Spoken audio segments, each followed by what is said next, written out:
Alright, Donut. You do the intro. I'll be right back. Alright. Hi! Welcome to the Art Stream. I am not the host, but I'm here to cause problems anyway. Go ape shit. Go wild. And since Quarter isn't here, feel free to violate as many terms of service, regulations as you can. It'll be fun. And I'll get Quarter banned, which will be really funny.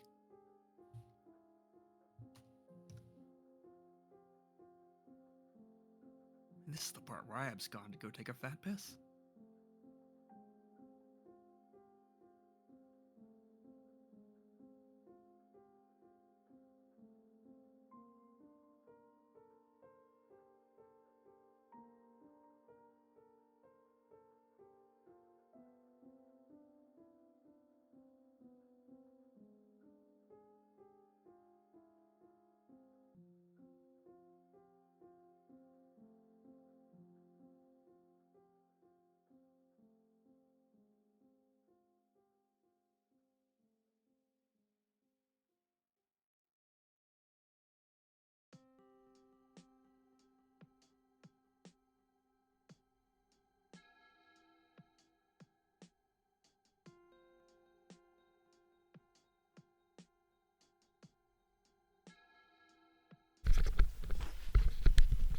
That better have been a good intro.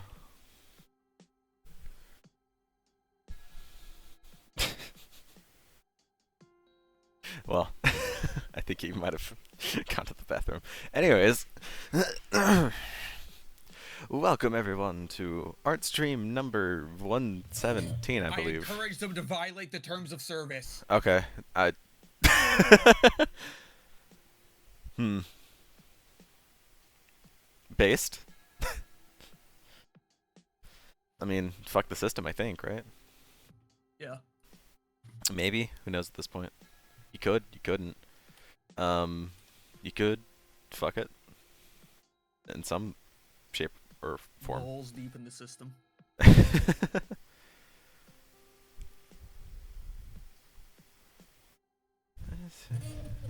Adjust the microphone so you can actually hear me. Oh my god. Donut, please. Be gentle. Bitch, I didn't say anything. I'm gonna kill you.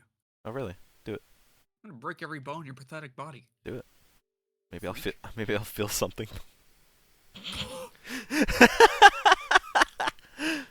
Oh god. Yes, it do be a Sunday of all time. One of the most Sundays of all time. Mm-hmm. Do you consider Sunday to be the last day of the week or the first day of the week? First. Okay. Because, it's on the ends of the week. Sunday on the first end. On the first day? Wednesday on the other end. Right. But, like, some people, because it's the weekend, and then the weekday starts on Monday. So some people are like, Quarter. oh, Sunday is actually part of the... Uh-huh. Let's take a rope for instance. Okay. You call both, end points the end. Left to right, left end, right end. And anyone who says otherwise is a coward, and I'm going to kill them with my bare hands. It's just how it is.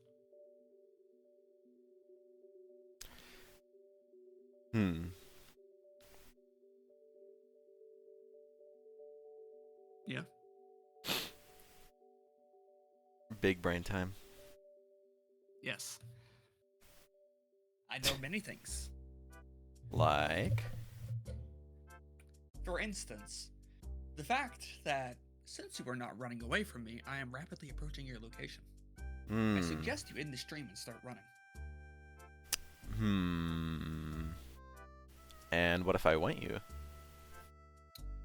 Well, in that case, that's gay as hell. And also, I'm going to duct tape you to the ceiling and destroy your computer. What? Why the computer? I need that. I get hungry sometimes. Tasty, tasty RAM. Yep. Not even just the RAM. I want to eat the pins off your CPU. What are you, Chrome? Yeah. Also, that's RAM. That's still RAM. Yeah, I know. Chrome is a dirty, dirty RAM whore for no reason. And I should also note, part of the reason why I shed Opera GX is because of that exact same thing, and the RAM and CPU limiters actually just didn't even work. Oh, cool. They just didn't even work. The only way I could have possibly done that is by buying a program that specifically like sets limits on these programs. They are like forced to not consume more than that. You had to buy a program? Oh yeah, they make a. There's one called Process Lasso. I looked into it because, I was having issues with Fallout New Vegas, and a lot of them were fixed by changing, the priority, which is a thing you can do in Task Manager. You can Yeah. so that Oh, I know all it pays about it. more attention. Yeah, it kept resetting it though. So Process Oh. Lasso would have like forcefully held it at the priority I needed it to be in. Wow. I didn't buy it, of course, but it was on the table. Ah, I see.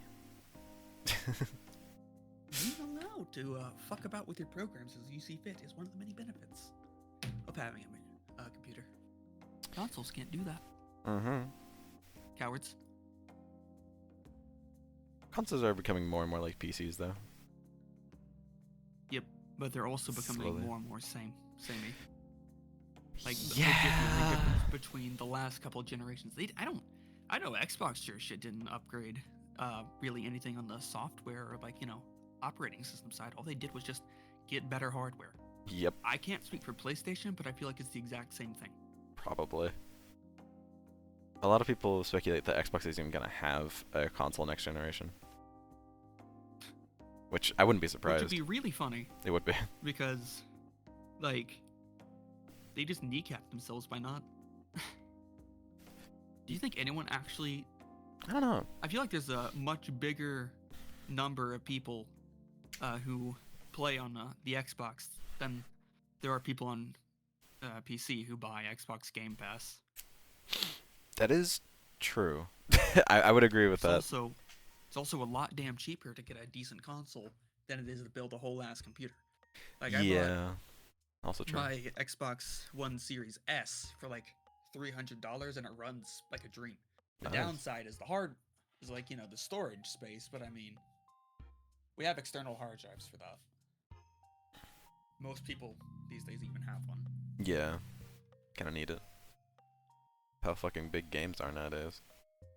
I should also mention that they have like a Optimize your big shit. boy storage upgrade to the Series S, Oh. which costs about as much as the damn console for 2 terabytes, which I find really funny. I mean, yeah. Sounds funny. It's because it's like the big boy fast SSD storage, but I mean, why would you do that when you could just plug in when you could just go buy like a normal SSD for like a fraction of the price?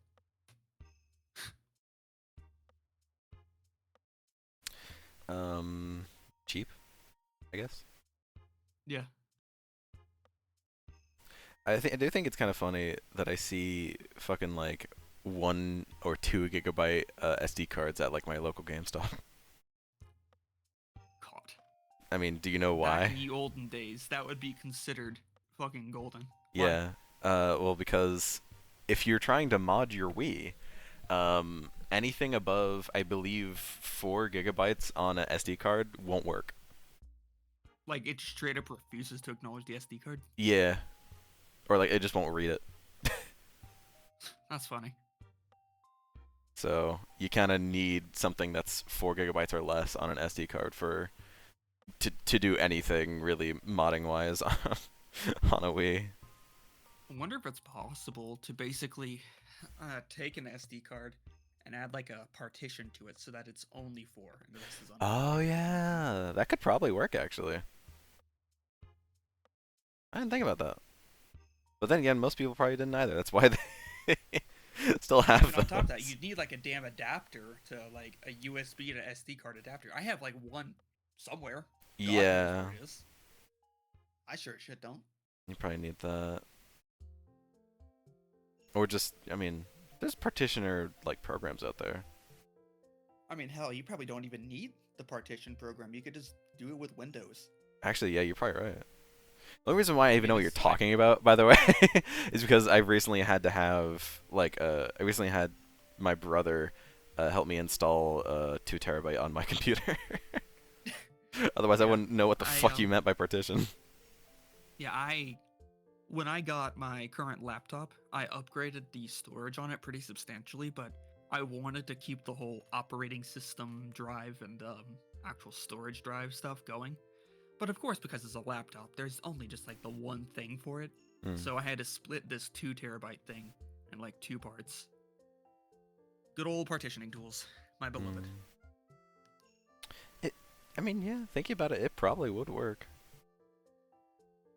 Because it's not like, I mean, because if you just like partition like an SD card just to have 4 gigabytes on it, it probably would work. I don't think about We that. just have to see. I Too mean, lazy to look into it though. yeah, it seems like not really worth it. Because that means that you would have to have that SD card be 4 gigabytes until Yeah, you put but- it back. Yeah, Because like it's a matter of like the thing with all of this stuff is that with Windows, it knows that there's more storage there. It's just allocating a certain amount. So I wonder if the Wii would be similar in that it sees that there's this much storage and freaks out, rather than what's just partitioned on. Yeah. It's definitely an interesting Then thought. again, we're talking about 20-year-old hardware, so I wonder if it would even be that sophisticated. Yeah, that's kind of, why we're like, oh, maybe. Could work. But then again, I don't really need I don't really need one. And I'm not about to test that theory because Nope. I don't trust myself to, homebrew my Wii correctly, and I also, have an emotional attachment to the thing. Mm-hmm. And if you have a Wii U, I'm pretty sure that size limit doesn't matter. It would read anything. Even if you're in like just like the Wii portion of the Wii U, I think it would be fine. And also just Dolphin. Dolphin's great.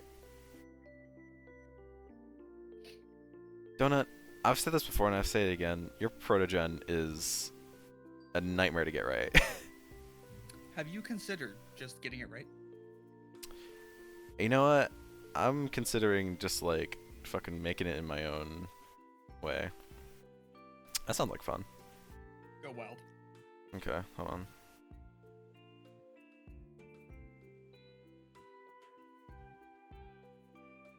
Because it's like fuck, I'm gonna start with a circle. Why didn't I just start with a circle? What's wrong with me? It's almost like constructing things like this is a popular strategy for a reason. I say, having tried to raw dog it for too long.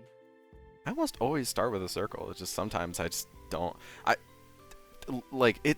Art for me is such a feeling. Like sometimes I'll sketch, sometimes I won't. I just gotta go. Yeah. A lot of times I'll probably not sketch because I'm a fucking speedster when it comes to art, and I just want to get the thing done. And sketching it, takes time. So why would I do that whenever I can just start doing the line art? The fuck it, we ball strategy. It's worked so far. Yep.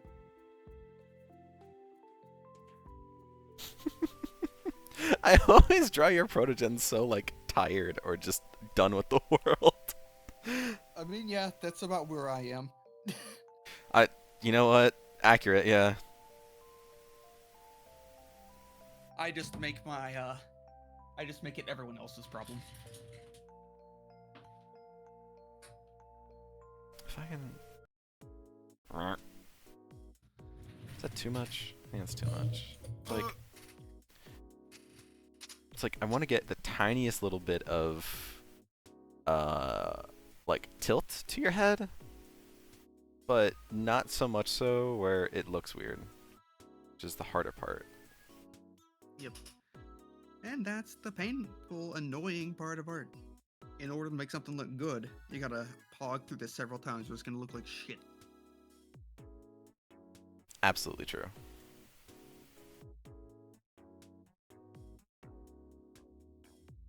Meatball, what the fuck are you screaming for?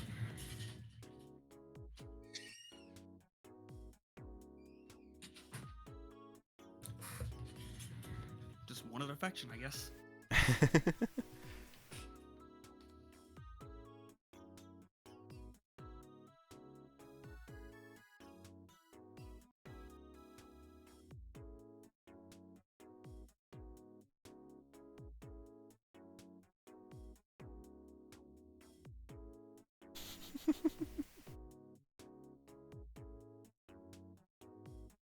How does it feel having 4 eyes? It means I can see the shrimp colors. Mm. Also, why am I asking that? I have 4 eyes too. Correct. Why do you get shrimp colors? I don't get. I get fucking like piss colors. You just need to start seeing the shrimp colors. Hmm. Do I need to open another 5th eye? Yeah. Ah, that's how you do it. Damn. Alright. Fair enough. Come here, meatball. You're just screaming and climbing all over my chair.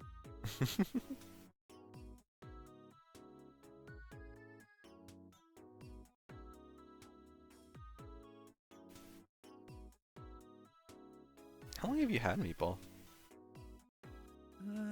I think, yeah, 7 years as of this year. Wow. It's a long time.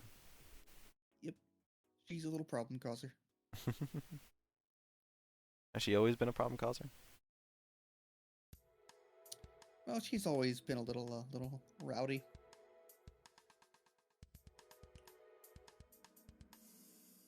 Was there like a specific time you could think of that she was like really, really rowdy? When she was much younger, she would constantly tear around the house at like Mach 12, knocking things over. Aww. Now all she does, now she just goes at Mach 10 and only occasionally knocks things over. She's gotten older and has better control of her zoomies. Aww.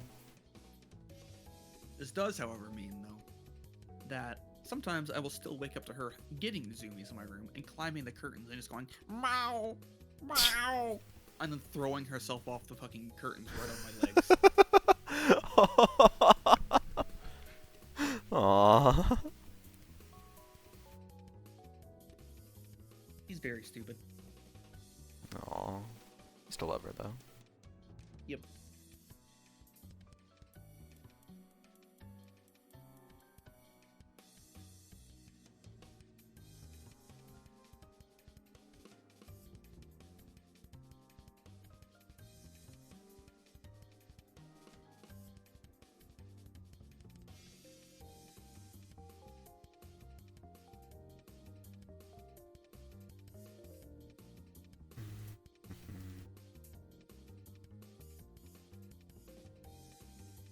Have you thought about getting another cat, or is one enough? I have given it thought to give Meatball another play buddy. It's just a matter of, I guess, committing to it and making sure I've done like the right homework so that the cat integrates well. Yeah, I guess that makes sense. Want to make sure it's a good cat. Yep.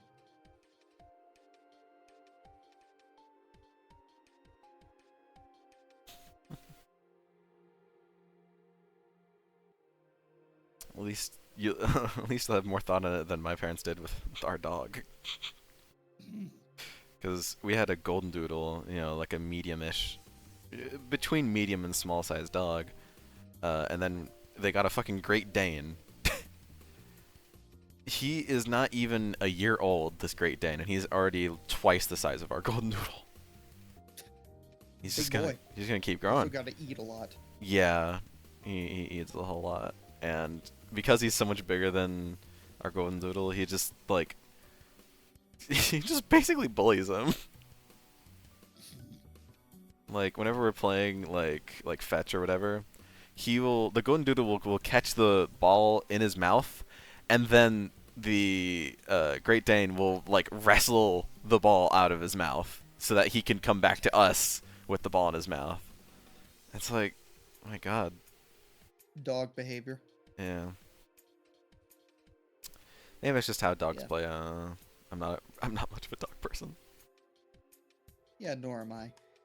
I know that if, like, really, if I get Meatball a playmate, and the cat is, like, just an average size, Meatball's gonna get bullied like hell. She's really small. Aww. I didn't realize she was so small. Oh yeah, she was the runt of the litter. Aww. As a result, it makes it very easy to handle her when she's doing something stupid. Just scoop her up with one hand and she can't really do anything.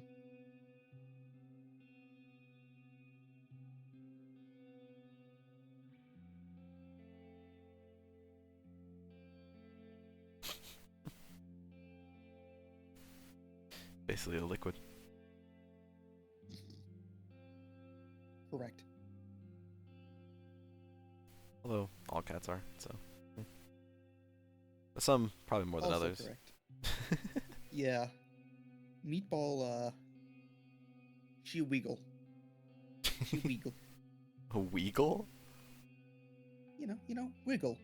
Oh, I see. I was saying it like wiggle. But Yeah. then I get she, she's a squirmy little thing. Aww.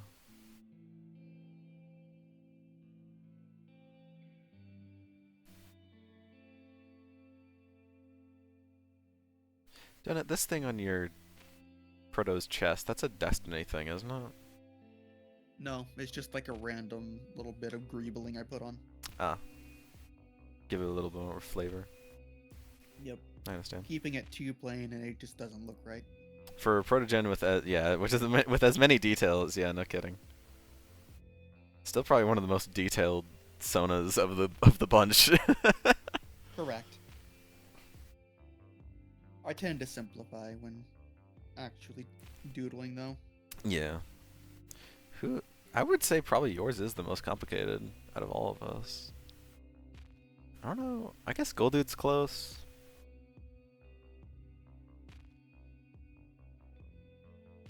But maybe Morgs. That's about it. Everyone else is pretty simple ones. I mean, I would consider mine also semi-simple. Yeah. The most complicated part is really making sure there's enough fluff. Yes.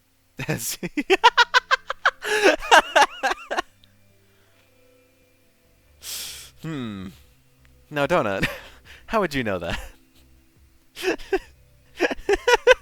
There's a lot of fluff, man. There's a lot of fluff. Oh my god.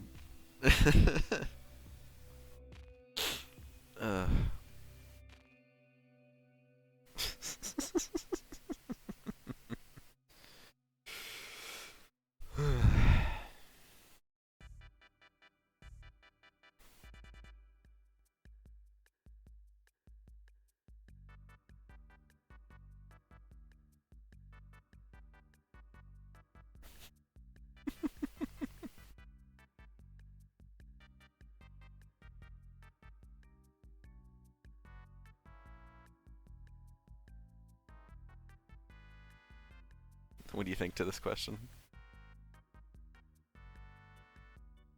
Let's see here.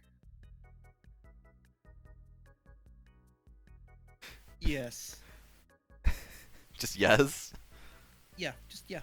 Okay. What if Silly from Monsters Inc. was real? Yeah. Yeah. Yeah. There'd that would have some implications. Some implications. Yep. You know, just casual implications of ghouls and goblins tormenting the youth.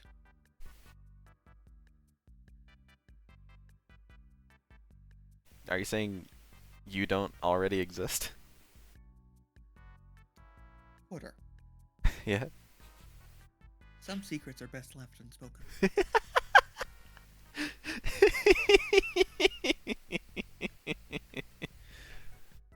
I'm just a silly little guy. Mm-hmm. God's That's silliest fucking warrior. Yep. God gives his silliest warriors his toughest battles.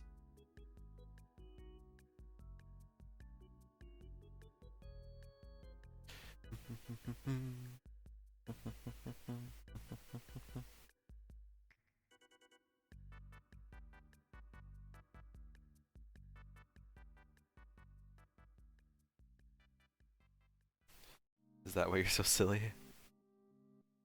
Oh yeah. It's the severe mental illnesses. Hell yeah.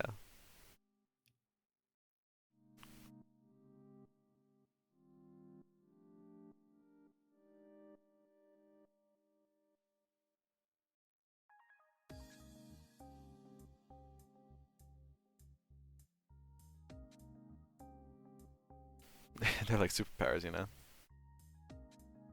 Oh yeah. The more and more mentally ill you are, the more powerful you become. In Night City, you can become. Yeah, I guess. Yeah, true. You know, the severe mental illness there explains why. Explains a lot of things. Cyberpsychosis ASMR. Hmm. It's just like bacon frying. ASMR, to get closer to. Yeah. Like, bacon and eggs frying on a pan. Yep, the sound of me using my net running tricks to fry your brain. Opening the black wall and making the AIs unleash fucking petabytes of goulash into your brain. Tons and tons of spam. Mm. Man.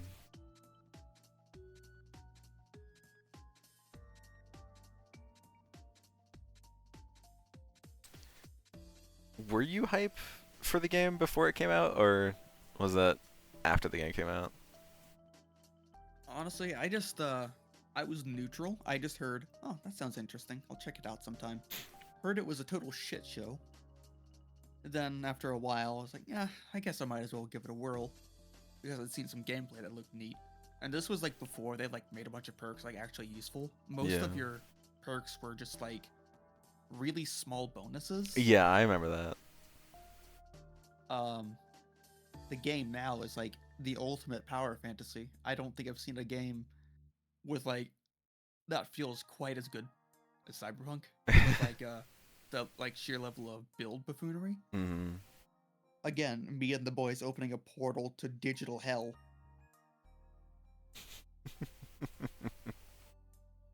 I'm planning on my next run. I'm planning on just it being like a brute force kick in the door sort of thing. I've always gravitated towards net running because it's just safer. Mm-hmm. Like, and now that they've put, you know, nerfs onto it, making it so that it's a lot, you basically get tracked if you aren't careful. Little bit of work there. Damn. Why did they take away your fun like that? Yeah, I remember when they nerfed the, you know, good old Silver Hands sidearm. Oh yeah. It used to have like just infinite punch through. It would just go through any and all surfaces, meaning that with ping was just broken. You didn't need to play the game anymore. And I ended up installing a mod, be like, hang on, let's see if this is actually as broken as, you know, I remembered it. Yeah, they kind of just put a sidearm in the game that's the best thing, and it's just like objectively the best. There's no reason not to use it. I mean, might as well be the, you know, fucking main character's The one. sidearm. Yeah, like the sidearm of the game. Yep. The downside to it is like you can't put an optic on it, and the iron sights are pretty obstructive. I don't know how I feel about that being a balancing factor, but I'm pretty sure that was an intentional decision. Probably. I ended up like downloading mods and the like to let me, you know, put stuff on it anyway. That thing has like, I didn't realize just how comparatively mean the recoil was until I swapped to Her Majesty from Phantom Liberty. I don't know the gun. It's one of the iconic weapons. It's You get it from his name is Alex. Hmm. I still haven't It's played the it. suppressed one. Have you played Phantom Liberty 3? No. Okay. Well, basically, it's just it's an it has a it's a sidearm. True. With an integrated suppressor. And an iron, like an actual optic on it. Just waiting And for your it's- old man to come in and be like, "You okay?" Yeah, and its whole thing is that it gets a lot more damage and guaranteed crit chance if you shoot it while using optical camera. Hmm. Which, when you pair that with The Phantom Liberty perk for making it so that going into cloak gives you the chance to actually break combat. Yeah, that gets a little silly. Just a just bit little. silly. Hmm. I was like, when you said power fantasy, it reminded me of Risk of Rain. I feel like that game is also kind of supposed to be Oh yeah, power fantasy. it's a different type though. Yeah. Where cyberpunk is like a gradual, very intentionally chosen thing. Risk of Rain is just purely psychotic. Once you get a run going, you're basically impossible to kill.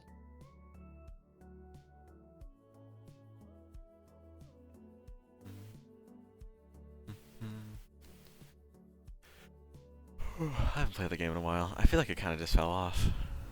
Well, I know why. Yeah, I quit playing it the moment it was announced that they sold the game to Gearbox. Yeah, that's whenever I That was in, stopped like liking it. 2022 or 2023. Yeah. Um, Isn't the creator doing something else now? I forgot. works at Valve. Right, that's what you said. I remember now. I don't know. I remember it being a team of two that made the original. I don't know what the other guy is doing, but one of them rightfully earned a place at Valve. Yeah, honestly. I feel like Valve is, if you land a job there, that's like secure as fuck. You could be Like, there you for have proven years. yourself. Yeah. I used to, when I was younger, I used to watch fucking Valve News Network. And I remember, even though I don't watch him anymore because I think he just fell off hard.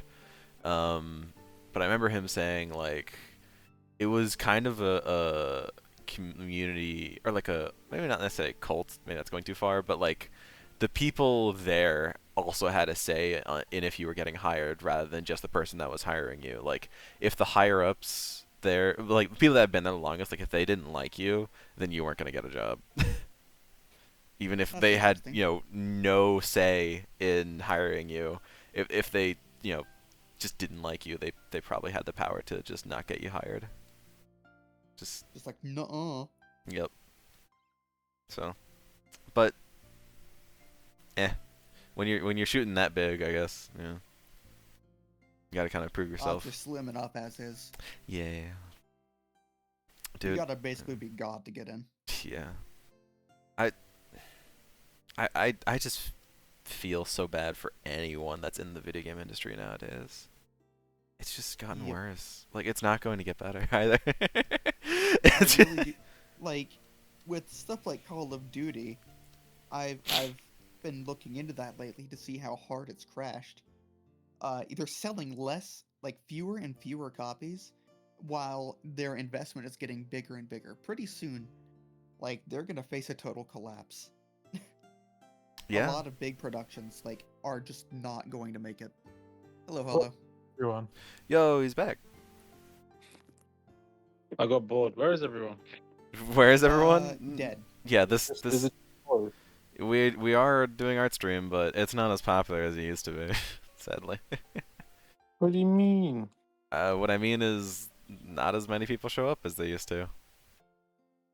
Oh, that's Cringe. well, I'm here. Okay. I'm here. All right. Paulo and I are here to make it enjoyable. Good. For For real. flavor text. Who did that? Who did the that drawing over there on the right? Me. I'm the only one drawing. Not that one. The one on the left. Huh? That one. The one next to yours. This? Circle? No, the one on the right. Hollow. What? Next to the circle. I did. What? The one next to the one on the right. Yeah. Both of these. Yes. That looks like a donut. Well, yeah, it is donut, but I drew donut. That's pretty good. Thanks. Why's he got a Putting Sonic it in my ring mouth. over his neck? What? He's got a Sonic ring. Yeah, A Sonic as a ring? necklace. That's supposed to be a donut. Cool. I'm Oh, assuming, yeah. anyways. Yeah. I had a stroke. I didn't even realize his name was Donut for a minute. I was like, wait, hold on. I still love you, Hollow. It's not your fault that you're a smooth Say brain. so. Working in IT this long gives you smoother brain for real. Well, donut be perfect. He already has. Donut, where's your drawing? I haven't drawn. I'm just here to chat. I don't mind. Why are you not drawing? I don't know. Today's just not an art day. I'm not feeling it. Which is entirely valid. Well, that's too fucking bad. You better draw something. Damn. Hollow, It's drawing day today. Hollow. Yes. Every second that you are not attempting to escape or securing your home is a second I grow closer to getting your ass. Watch out. Good luck. Good luck. Yeah, I'm in your walls. I'm in yours too. You watching me beat myself. Oh Hey yeah. yo. You enjoying it? Oh yeah. Then I'm happy for you. Mm-hmm. Who's this? This is gonna be Fast's character. Who? Fast, the person who was in here earlier meowing. Oh yeah. They have The a Master of Meows. yeah, they have a Sona as well. Nice. I do wonder if I still have my drawing somewhere saved on my computer. Of Artstream? Yeah. Yeah, I have them all saved in a Google Drive. How do you? Yeah, the link below in the description of this Twitch channel right now. Go there. You can see all of the previous art images that we've done on stream, along with Gartic images as well, along with all of the streams as well. So if you want to watch any of the previous ones, they're down there below, right there for everyone to watch and have fun with. Wait, you're live streaming? Yeah. Oh. All right, Hollow. It's time to say as many slurs as possible to get this bitch banned. No, I'm kind of glad you said this because otherwise I may have slipped a few in there, but I'm kind of glad you mentioned that the fact that you are streaming. Yeah. I don't want to get Q's channel striked. Appreciated. Is that a challenge? Donut, you're a mod of my Twitch stream. Nah, 3, 2, 1, begin. Friendly fire. You know what? That didn't that's stop true. me during the Jackbox stream. It Now sh- did it? It sure didn't. Oh man. I said a lot of things that I shouldn't have, and I'm not sorry. Fucking gamer goo. Gamer Goop. Goo Goblet. Gamer goop. Goopy goop. Hello. Why is my phone not working? Hold up. I can Yeah? see an image, but I can't see the name. So wait 1 moment, so I can try and. Cue the Fucking- Jeopardy theme. Hi Jay. Gay pelt. Yeah, I was waiting for that. Hello, Mr. Jay, you Pelt. son of a bitch. This is Jay. Why is his name Gay Pelt? I'm not gonna question it.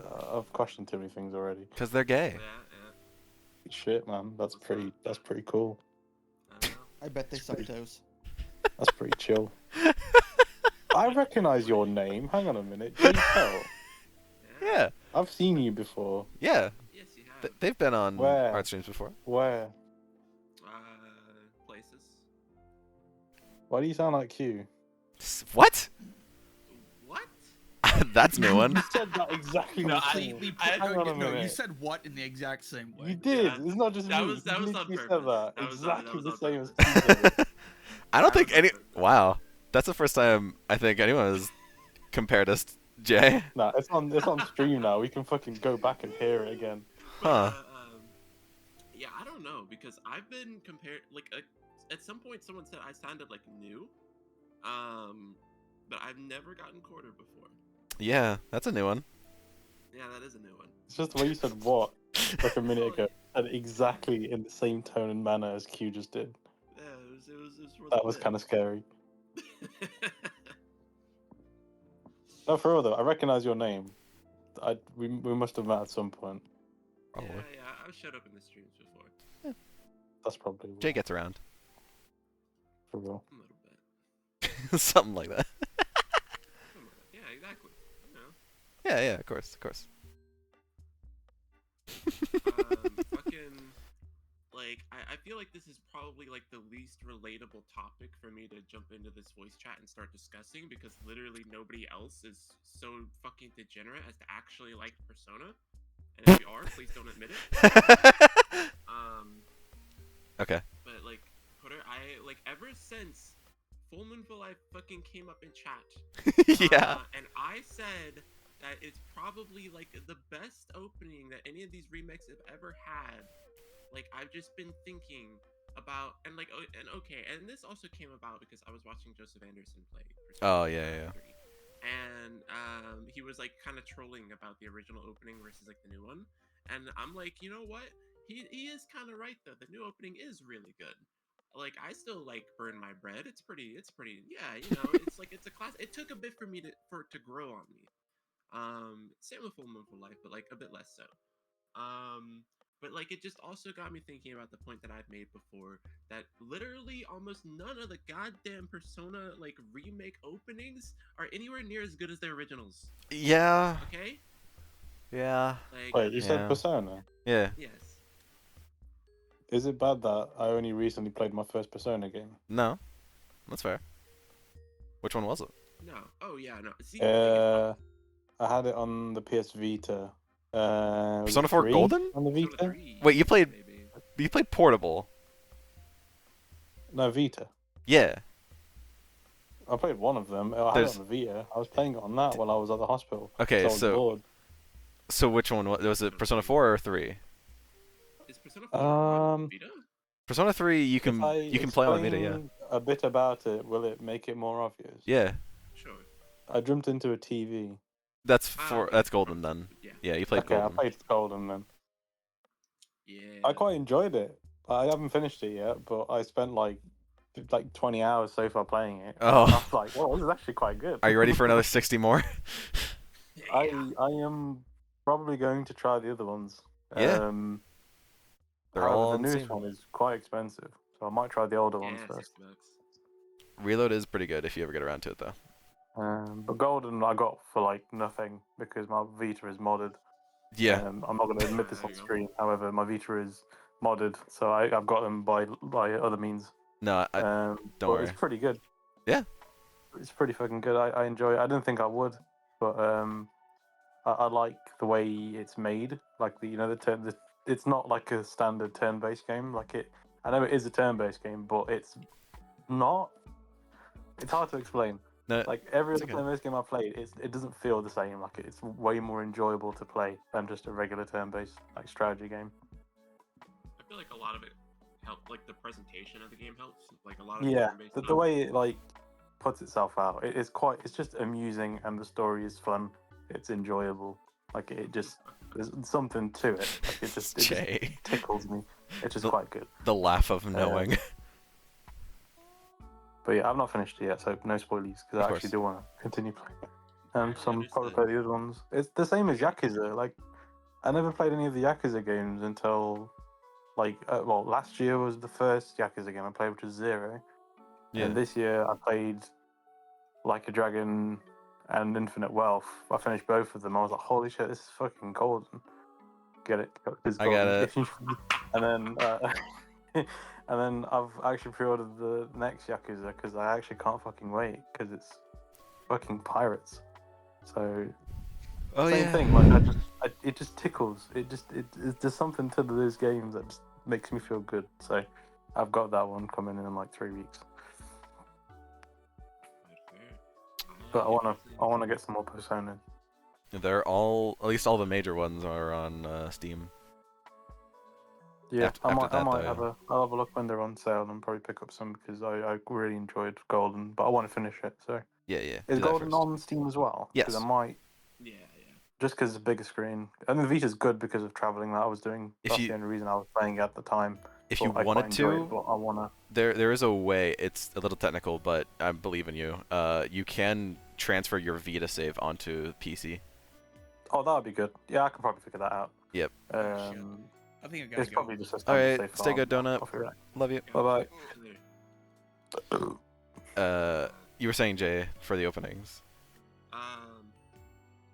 Also, I was also gonna say that Persona 4 going right now is like $12 on Steam. Yeah. It's on. I might It's grab normally some. 20, Yeah. but you know, discount. Yippee. Yippee. Fucking openings, cause like I keep like lamenting the fact that Persona 5, like Royal adds a lot of stuff that seems like it's really good for people who actually like playing the game. Yeah. And like personally, I don't know. I'm pretty mixed on like the whole Kasumi Samiri stuff. And, Yeah. The like new semester. Like I think on one hand, Marky's like a cool villain, but also I don't like how it changes like the name and stuff. I'm like, Yeah. But fucking the biggest upset for me is the fact that the fucking opening Got this flying not high. as good. It's not as good if you ask me. Yeah. Dude, like wake up, get out there. It's like that's just It slaps. classic. That's But just classic. The colors flying high just doesn't hit the same. I It hits know, I'm different. Like, what is this, man? What is this? It's like everyone's already like it's showcasing like everyone being friends, blah, blah, blah, like already like from the outset because it's like the difference between Full Metal Alchemist and Full Metal Alchemist Brotherhood. In the start of Full Metal Alchemist, they're actually telling you the story. They're giving you the shit. The start of Brotherhood, they assume that everybody has already seen what happened in the previous anime. Like everyone already knows what happened. So it's like whenever the characters are reintroduced, it's with fanfare. It's not with you're meeting them for the first time. Yeah. And it's like, well, come on. For a lot of people, it is the first time. Yeah, and I don't know. Most people would play Royal, and I honestly prefer them they play Royal over the original P5. Right. Was Royal the new one that came out? No, Reload is the new one that came out. Royal is the one that came out a few years ago. Are they remakes then? Yes. So is Golden a remake of? Wait, what? No, Yeah. Which one's Golden? Golden is the remake of the original Persona 4 on PS2. Yeah. Persona 5 Royal is, I guess you could call it a remake, although I'd say it's more of a remaster. yeah, they just it's Because the it's same. like Like a they lot added of a lot of the- stuff. Yeah. Like, okay, well, I don't know. It treads the line between being a remake and a remaster because it's Mm. not just like a glow up. Like it adds like a lot of like mechanical stuff, but also it's not like a full remake of the assets like Persona 3 Reload is. Like Reload is like a proper remake. That's from the ground up. Everything Yeah, has been like. Was that why it's so expensive? Yeah. because Yeah. the original came out all the way on PS2 in like 2005, 2006, I think. Oh, so like the other games are just pretty much like retextures and. Well, it's hard to say. Royal is more the one that's like a retexture, but like they still added a ton of stuff, and I still Yeah, really like, they prefer add, playing like, Royal. New, like mechanics, they rebalanced a lot of like the gameplay. A lot of they added some quality new, of life. Like, content. A lot Yeah, of quality of life. stuff. Yes. So it's not the same as in like when they remade Silent Hill, for example. Like it's not that sort of remake. No, No. because that's from like the ground up. Yeah. It's hard to say. But yeah, no, and it's funny because like they have a bit of a thing for like remaking and remastering and so on and so forth, like pre-existing games. Because okay, like Persona 3 originally came out, and then Persona 3 Portable came out, and then Persona 3 FES came out. Other way around, but yeah. And then Persona 3 Reload has come out. Yep. And then also they did a Macron. remaster. They did a re-release and like remaster of Persona 3 Portable. Where they made on, all the assets HD. The other ones in there. I feel like we need to like make like a fucking like map or list of like all this shit. Hold Shit's on. gonna start looking like Kingdom Hearts. Okay, you know what? Fuck it. Is there any particular order you're supposed to play the personas, or is it just? No, just you go can by play the them. number? I did them fucking backwards. I played 5 then 4 then 3, so you can play them in any order you Yeah. want. All the stories are separate from each other. Yeah, I they're was pretty gonna say underrated. I mean, Yakuza is a bit different because I mean, some of the games kind of, I mean, most of them do follow from each other, but some of them don't. So you can just get away with just playing any of them really. Because I went straight from Zero straight to Like a Dragon. I never bothered with any of the other ones until recently, which I'm probably going to play them just for the sake of story. But they give you recaps of them anyway. But I didn't know if Persona was like that, where if in order for like some of them to make sense, you have to play the original ones in order. Yeah, not really. But that's fine. Hell, Because I went even straight like to fucking Golden, and I was like, hang on a minute, should I play the other ones first? yeah, like there's hell, like fucking Persona 1, Persona 2 are like they were made by different people and they just generally have a completely different vibe.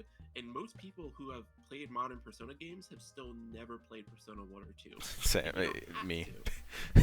Yeah. They never remade Persona 1 and 2. Was it They still just the original? did on the PSP. Ah, okay. That makes more sense then. Because I I- do have Yeah. them installed as well on the Vita, because I can emulate PSP games on the Vita if you mod it, so you can actually play them all. So I do think I actually have 1 and 2 on the Vita then as well. But I went They're straight to like 4 because it's the Vita one, so I thought, you know, it's newer, so it must be, well, I'd say better, but probably more high def, I should say. yeah. And for sure, because the difference between like Persona 3 Portable and Persona 3 Persona 4 Golden are like notable. Yeah. Uh, um, yeah, no, you can basically take them all as individual stories. Hell, even the systems in which they summon their personas and like how they acquire them and whether or not they can exist in the real world or not in the real world is like different from each game. Yeah. They basically like just like reconstruct the concept of a persona from like the ground up, and then there's just like loose mechanics which tie them all together. Like, oh, they're all based typically like on like personality stuff, and they're like some manifestation of the person that they come from, and there might be like arcana assigned to these characters, but also at the same time, despite these like underlying similarities, the way in which they manifest is completely fucking different. कि वो भी Tuesday 9 बजे 9 बजे ऐसा हमारे पास कल काम करनी है भी ट्यूसडे काम नहीं करनी Okay. Well, I got dentist on Tuesday, so उन्होंने कि हम ट्यूसडे नहीं I'm starting at 9 on Tuesday because I got dentist in the morning. I work tomorrow. What? I'm still starting at 9. I'm writing this all down here, Jay. This is just the start of the list. I know, I saw. No. Why?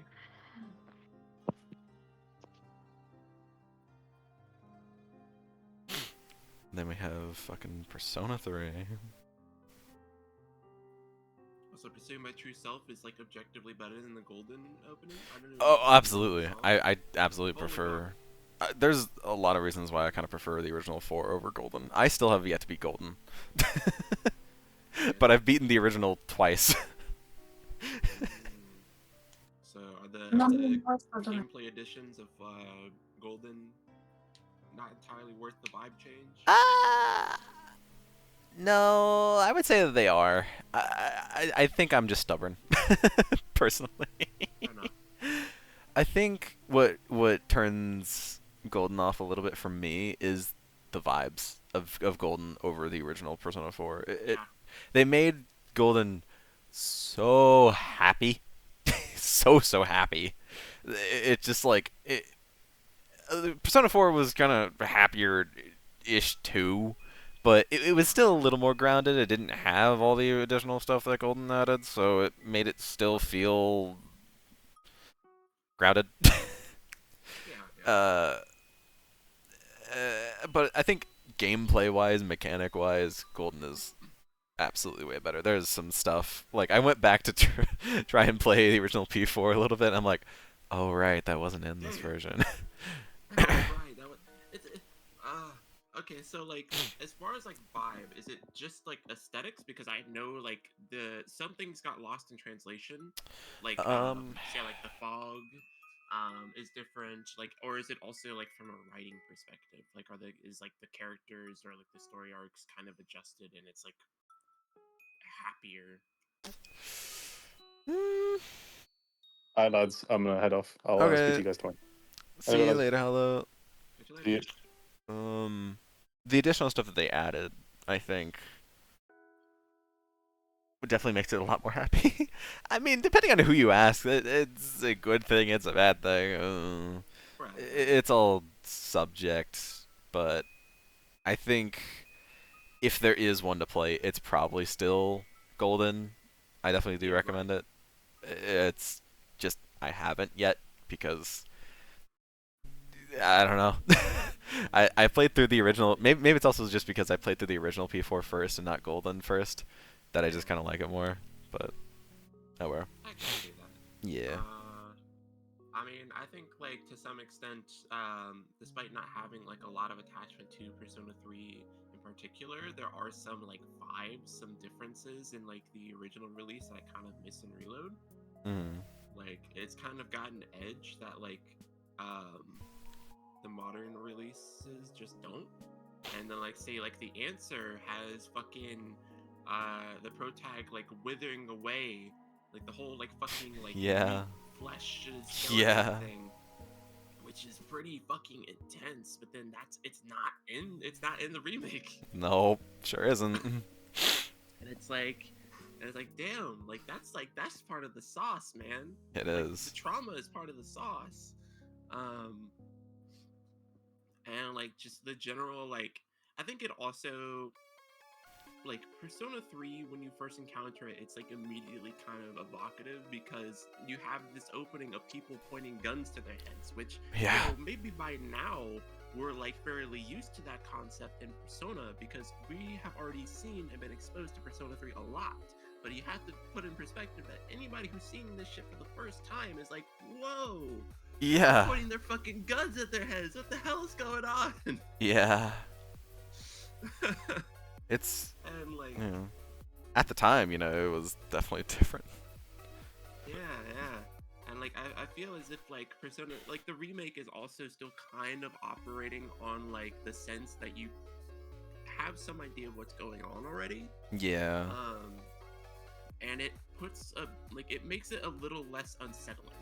Like say like the opening cutscene in the original of like you like see Yukari trying to use her evoker, she's pointing this gun at her head and you still don't understand what the fuck is going on. Yeah. She's like panicked, she's like breathing heavy and she just like she can't do it. It's like that's dark. Yeah. It's meant to be. Yeah, and it's meant to be, especially when you don't know what's going on. Yeah. But I think like Reload sort of it has that whole like slightly like fanfare or like returning to something rather than being faced with something new aspect going on. Yeah. And it's like it's meant to be something new for anybody who hasn't been introduced to the series before, but then also familiar for everyone that may have played it before and they are grown up now. But like at the same time, I feel as if there's something that gets a bit lost. And like in general, like just the kind of edgy like presentation, like it's a bit more polished. Like say like the art style and the cutscenes of the original, I kind of prefer. Like the new stuff is higher fidelity and it's cleaner, but it's like, but the sauce. It's Sauce. still not the same. I mean, yeah, there was like the meme of like, "Sir, how do we solve this problem? We have two, great versions of this thing." And it's like, "I've got the solution. Now we have 3 great versions of this thing." Now we have 3. Like every possible version of the game has something different, some pro, some con, that makes none of them the optimal version to play. Yep. It's like, oh, you can control your party members in this one, but also it's lower fidelity, and there's like the first like and only female protagonist that you can actually play as in this version, but it's lower fidelity, and also you can romance Ken.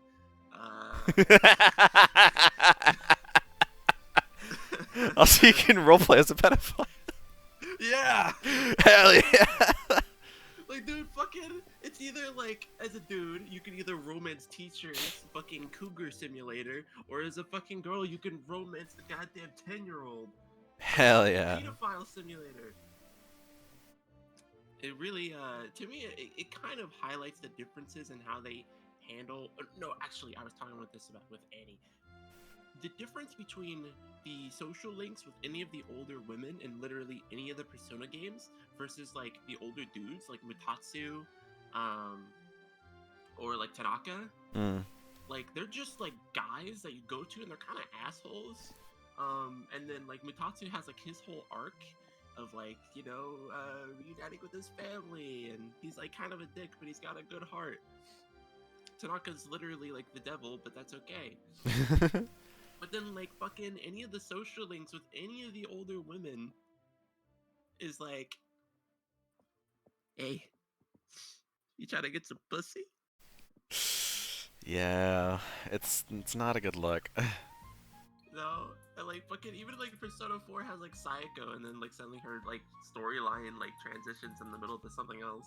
Yeah. Like it's, but it's like, oh, but what if something suggestive happened? But I would never do that. But what if? Yeah.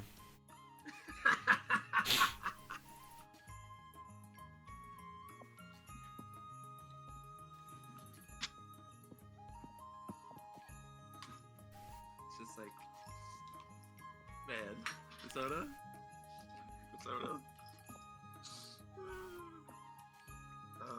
There, I think I got everything. So, for P1, you got fucking the PS1 version, and then to the the PSP version that adds some new content and makes everything look nicer in HD. Then you got Innocent Sin and Eternal Punishment that are connected. Pretty much the only game out of the entire series where you probably should play Innocent Sin and then go to Eternal Punishment, because if you go here, then you'll be confused. Yeah, like they're considered a duology. Yeah. The PS1 version of Innocent Sin came out in only Japan, but the PSP version was global. The PS1 version of Eternal Punishment was global, but the PSP version was Japan only. Both ports to the PSP did add some new content. And then for P3, you have the original, and then you have the upgraded version FES that was also on the PS2, that added more content and a whole epilogue. And then Persona 3 Portable, which added a whole new main character and that added tons of new stuff. But the downside is that now it's on the fucking portable, so you have more visual novel-esque looking stuff to it, and just doesn't look as good. And now we also have Reload, which is pretty much a modern port of FES with even more new stuff. Yay. Yay. And then we have Persona 4 that originally came out on the PS2, and then Golden, which was a Vita seller. that Golden is Golden and Dancing are like the reason the Vita fucking sold, man. You can't tell me otherwise.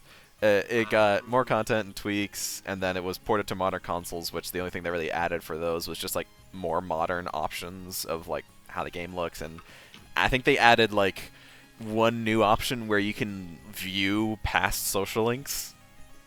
It's like past social link scenes. And then finally P5 that came out on both the PS3 and the PS4. And then Royal, which was just also more content and tweaks that came out on all consoles. So for Persona 3, you have 4 different versions. But honestly, the original version of Persona 3, there's no real reason to play it because FES exists on the PS2. So so we got 3 versions. Fucking super cool, super neat. Yeah. Persona 3, like, probably the most complicated case. Persona 5, probably the most clear-cut case. Yeah. 4 is 4, like, probably still better to play Golden. Yeah, I'd say so. If you're on PC, maybe yeah. you can mod back in Pursuing My True Self. There you go. Yeah, could. Well, I mean, technically it's still in there. You just have to wait for the original to go by first. I don't want to do that. Oh. Yeah, what if I fucking punched my own cock? What if I fucking punched my cock to this tune? You still always fucking make. Again, you're one of the funniest people in the server, Jay. I say the most stupid shit and everyone laughs. It I don't even know why. it works, cause you're funny. That's why. Barely. Barely. Step into a bruh. conversation in the real world, and suddenly it's a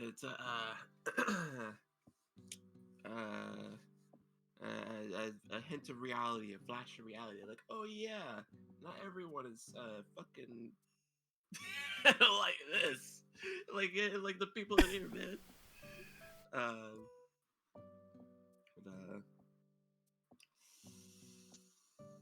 Persona. It's good. It's a good series. It's still really funny that Monty was like, "Hey, I think you'd like this song." Yeah, right. It's like, this seems like something you would listen to, and it's like, yeah, it is. Yeah, you're right. Oh man, it's still really funny. I know Marty felt horrible afterwards, but it was just a funny. I feel like it's just a silly thing. Yeah. It's like It's not a like silly. everyone's gonna know like every interest someone has. It's No, like, of course not. It's like yeah. It's like yeah. I mean, you were right. Yeah, not wrong. I did. If I wasn't like doing anything at the moment that she had posted that, I would have taken a picture of like all my T-shirts and my posters. Like maybe just a little bit.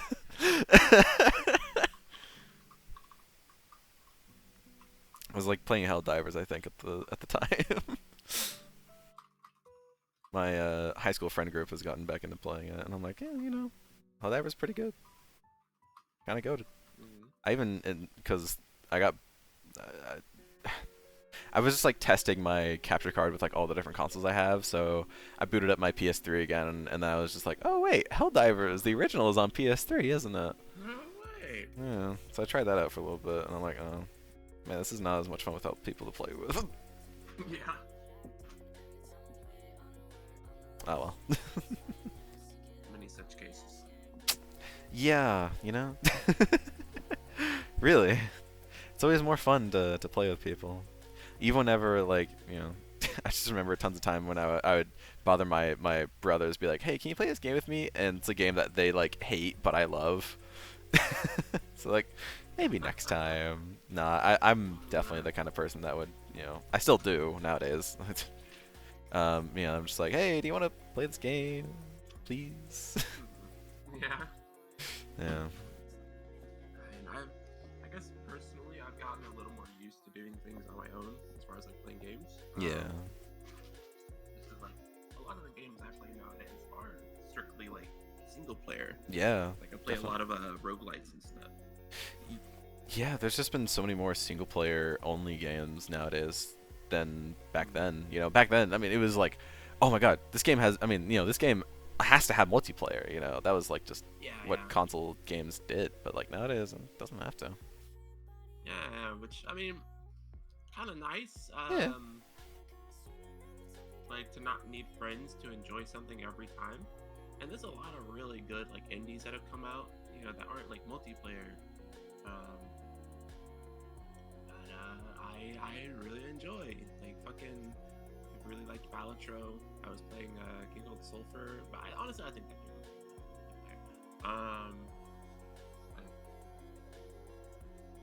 I remember I talked with someone in another server about how they like struggle to play single player games like literally ever because they feel like they always like have to be playing something multiplayer.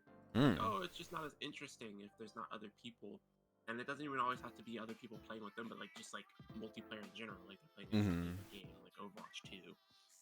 And I'm just like, I can't imagine. I cannot imagine. I grew up playing like single player games, and it was only after I turned like 10 or 11 that I played anything multiplayer. Well, no, that's not true. played fucking Gearbox. And I played Wizard 101. Okay, that's not true. That's not true. Never mind. It's okay. I do that all the time too, where I'm like, I make a point and I'm like, wait, no, that point's not right. It's like, hold on. That ain't right.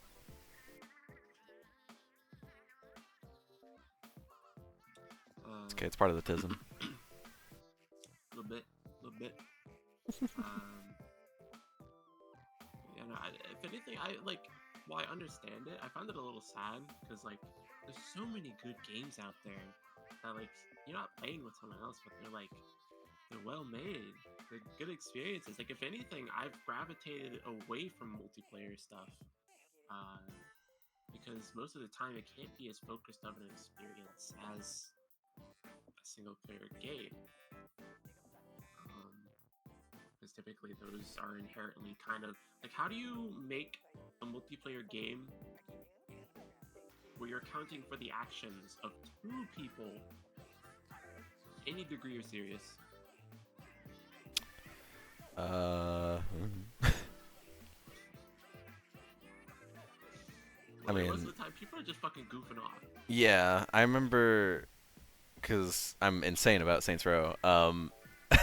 Whenever Volition used to do their like developer streams, they had some developers that were all the way back on the SR2 development, and they're like, yeah, if you are ever making a new game, like a sequel, don't add co-op, because it's a headache.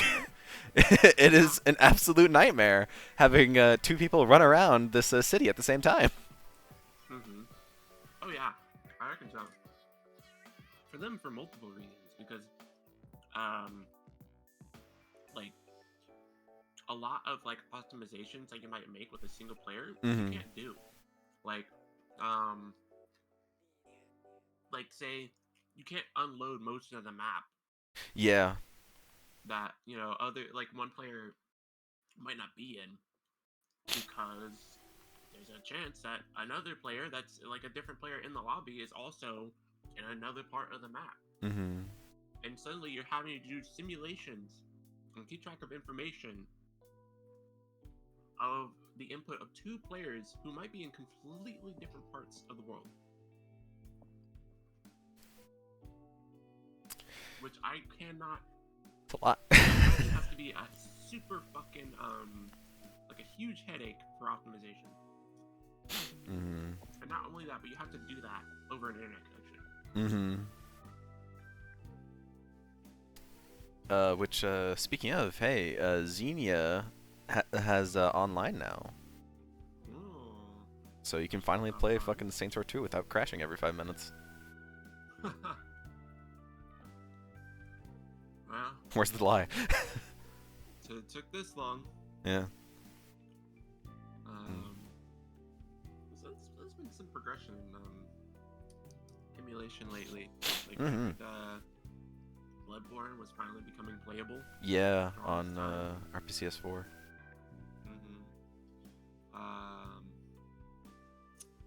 I'm still waiting on certain PS3 Sonic games to be playable. Generations? 06? Unleashed. Why do you want to play Unleashed? I'm joking. Sonic games, I know. I mean, like, I don't know.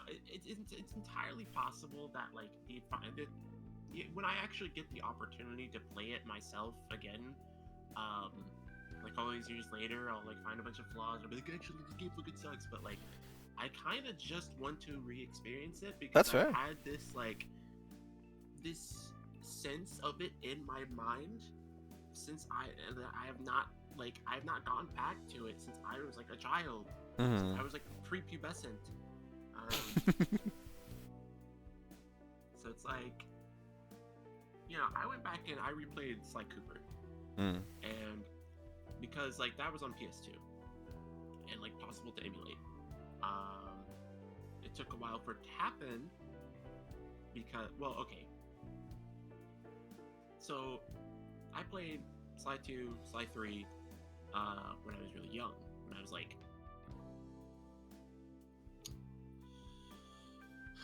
4, 5, maybe.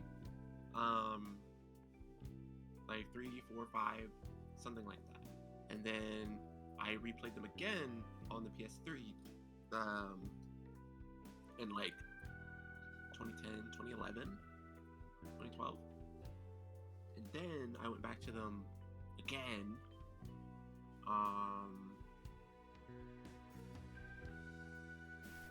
20 something. So it's not like I haven't gotten to like re-experience them again and again over the years. Mhm. And to some extent, that's like been a nice part of it. Like, okay, these games are always available. Like, no matter what time frame I'm in, I've like found some way to like go back to them. And each time I go back, I find something new to appreciate about them. Sonic Unleashed is not that. It still is not playable. Yeah. And as someone who has played it recently, it's hard for me to recommend. Yeah. But if you want to, I'm also the, insane maniac that played through all of 06 knowing full well that it was a bad game, but I still did it anyways. And then there's Project 06. Even fucking Sonic Yeah. 06 has some way is being made playable. It's a market improvement over the original release. Mm-hmm. Like, people are out there making fucking Sonic 06 more possible to play. Meanwhile, all fucking Sonic Unleashed has is the Unleashed project, man, and it's like Yeah. it's not the same. Because they're building it inside of Generations, aren't they? Yes. Yeah. It doesn't have like any of the home worlds, No. side quests. It doesn't have the interactions with the NPCs. It doesn't have a lot of like the additional like challenge stages. It doesn't have like any of the story. It's like there's like 80% of the experience that you're missing out on just from playing the Unleashed project. And it's like, well, the levels are cool. I like them, but I also kind of like the whole package. Mm. I kind of want to experience the whole thing, not like the best hits. Yeah.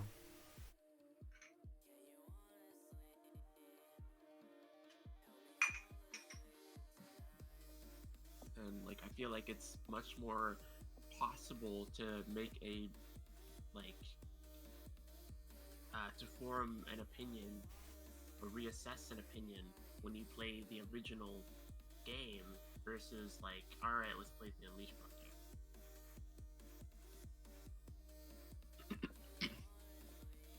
So I don't know, man. I just want that game, even if it sucks. Even if I find out it like sucks. I mean, I'm just saying my experience. You could have a very different experience. Who knows? But my experience was rough, very rough. Stay gets in a.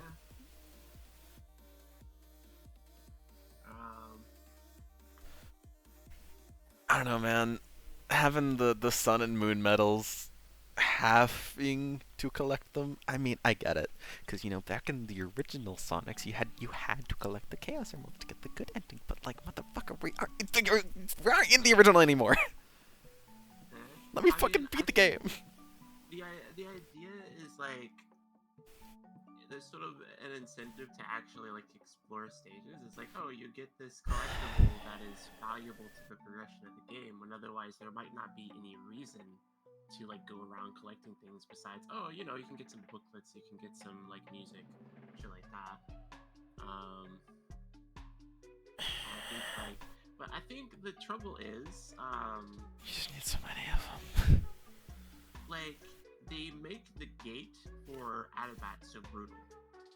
Like, everywhere else, it feels like most people breeze through a lot of the game without having to go too out of the way to collect medals, because a lot of them are along the main paths, or, if you do like a little bit of exploration, you can hit them and you can move on. But in Atabat, suddenly the gate for that goes way up. Yeah.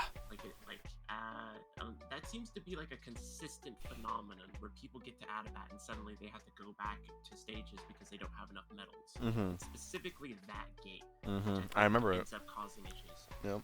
remember just going up to him and be like, Oh, I don't have enough medals. When like up to that point, it is not really an issue. So I feel like even just like adjusting the number on that would make Sun and Moon medals like less annoying. I mean, personally, I think I find them not that annoying anyway, because I like to go around the stages.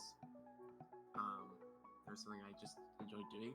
But I think it doesn't help that like Werehog stages are already so long-winded, so adding additional exploration for a thing that you need to progress on top of that is a little rough. yeah. Because it's like, oh, a Werehog stage, especially like in the mid to late game, will start taking you 40-50 minutes. Yes! They're so fucking long! There's no reason for them to be that long. It's like, yeah, they don't need, like, it's like the increased stage length in the daytime stages, where like some of them are still longer than stages that we get in more modern Sonic games. Yeah, also is I'm okay with that. reflected in the fact that the night stages are also rather long. Like, I think the increased overall like budget and time that they seem to have had for Sonic Unleashed is reflected in like every aspect of it, including the size and like scale of the stages. Yeah. And sometimes not exactly to its benefit. Like Werehog stages, I kind of like the Werehog, but also it would be incorrect to say that there is not an imbalance between the playtime of daytime versus nighttime. Yes. Because daytime stages Gratefully so. are much more brisk. You're doing the Sonic thing. You're going fast. It's a brisk ass pace, and the nighttime stages slows it way down. On daytime stage you might spend like 5-7 minutes in it. At nighttime stage you're gonna spend 30 to 50 minutes in it.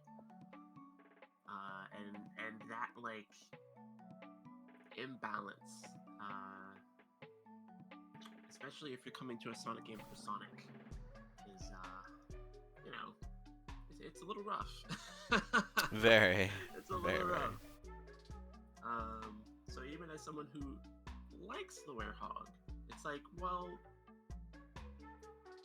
people are coming to Sonic games for Sonic. I mean, it kind of lends itself to the thing that Sonic games have been doing for a long time anyway. They cannot simply have a main gameplay loop and stick to it. They always have to have some additional campaign or gimmick aside from the main stuff. Yeah. Sonic Adventure, as far back as Sonic Adventure, they add several other characters to play which have different gameplay styles from Sonic. Some of them are completely fucking different. You're telling me I have to play as Big the fucking cat? And you have to fish? And fish? Like, okay, dude, okay. Sonic Adventure 2 trims the fat. It has 3 gameplay styles, which is, a lot more focus. Yeah, then there are 3 6. gameplay archetypes. 6? I think, yeah, Sonic Adventure 1 had Sonic, Tails, Knuckles, Amy, Big, Gamma, and yeah. Yeah. Okay, I thought like you were saying like Sonic Adventure 2 had 6. I'm like, what? No, Sonic Adventure 2 had only 3. Yeah. Maybe 4 if you want to count racing. I'd say I consider like racing more of like a mini game. I mean, yeah, it was in the main story. You had to beat those racing stages. So it's not. It's like it's only like 2 stages though. Yeah, and it's 3. not like super fleshed out. It's like you race for a bit and it's over. Yeah, it's only like 3 minutes each one. Yeah, like it's not a focus. No. Meanwhile, like consistently throughout the game, you will be doing the speed stages as Sonic and Shadow. You'll be doing the mech stages as Tails and Eggman. You'll be doing the Emerald hunting stages as Rouge and fucking Knuckles. And those are like the main 3 gameplay archetypes that you're engaging. Which is still much more focused than Sonic Adventure 1, but it's also still 3 different types of gameplay. Sonic Heroes, well, it does actually have, shockingly, a little more focus. Because it's there's like 3 different types of character and their specialties, but then they're still part of a cohesive unit. So you're not doing different. Well, okay. I mean, you're going to the same stages, but then the goals Yeah. are different, and then there's Team Chaotix and their whole thing. Yeah. Basically, Team Sonic and Team Dark and Team Rose are all like easy, medium, hard, and then Team Chaotix is like extra mode, where you're doing different objectives rather than just getting to the end. Team Puzzle. Yeah. And then you have Shadow the Hedgehog, which ironically also has some of the most focused of any Sonic game because, well, Yeah, kinda.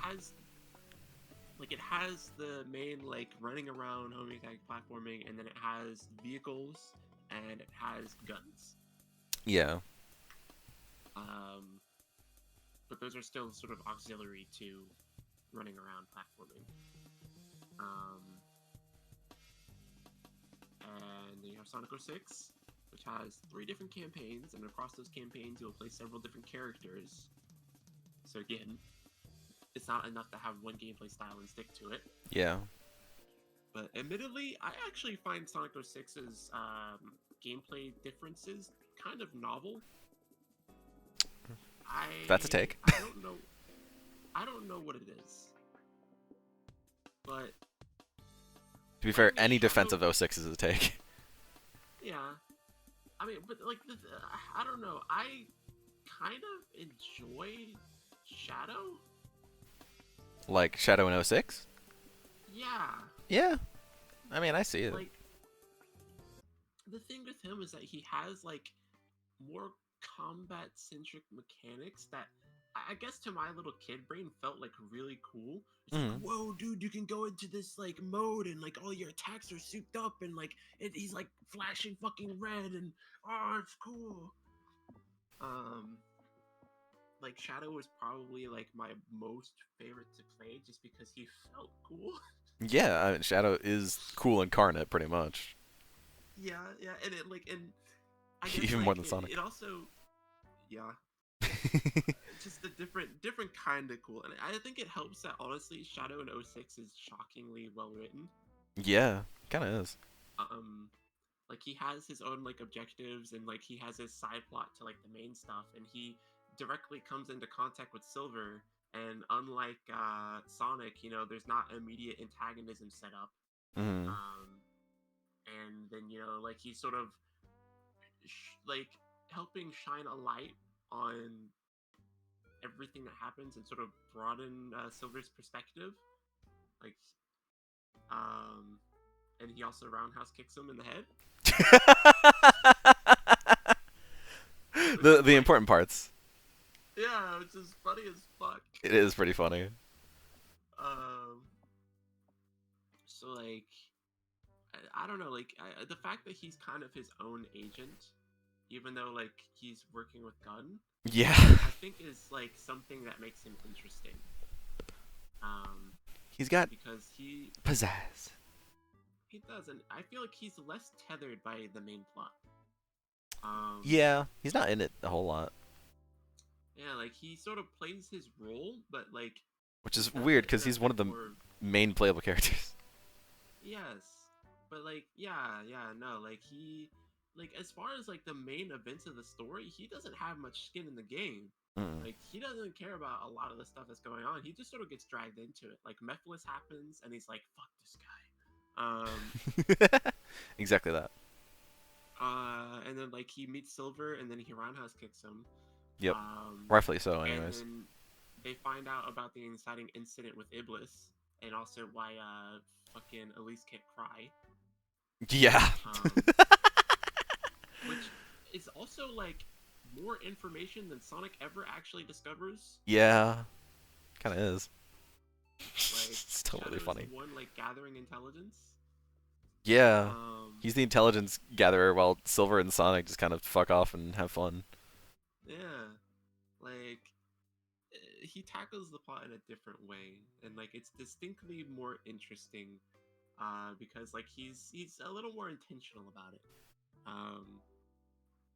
Like Sonic is usually, trying to save the day. Shadow is getting caught in side plots.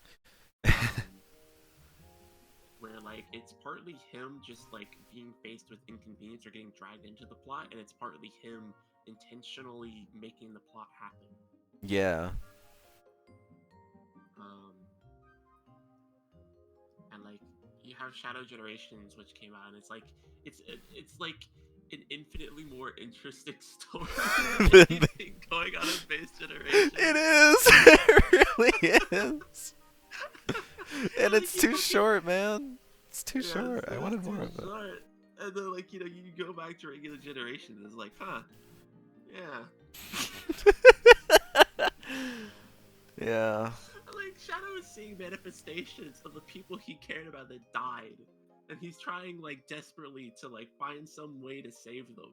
And then his storyline is about him coming to terms with the fact that he can't do that and that they're gone. But at the very least, they could still live on positively in his memories. Yeah. And like he even like sheds a tear. He gets an emotional moment.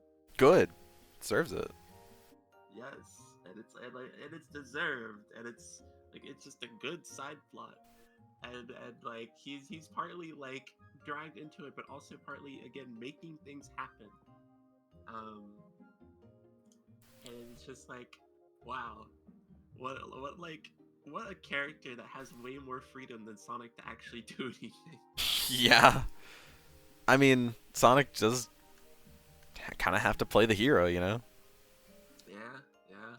And like from what I was hearing about the Sonic 3 movie as well, like Shadow being like one of the most interesting parts of the whole thing. Mm-hmm. It's like, I definitely recommend. Very good movie. But the best Sonic movie yet. I want to get around to it. I haven't been able to. But Kink really liked it. Oh, yeah. I could watch it at some point too. Yeah, I agree with him.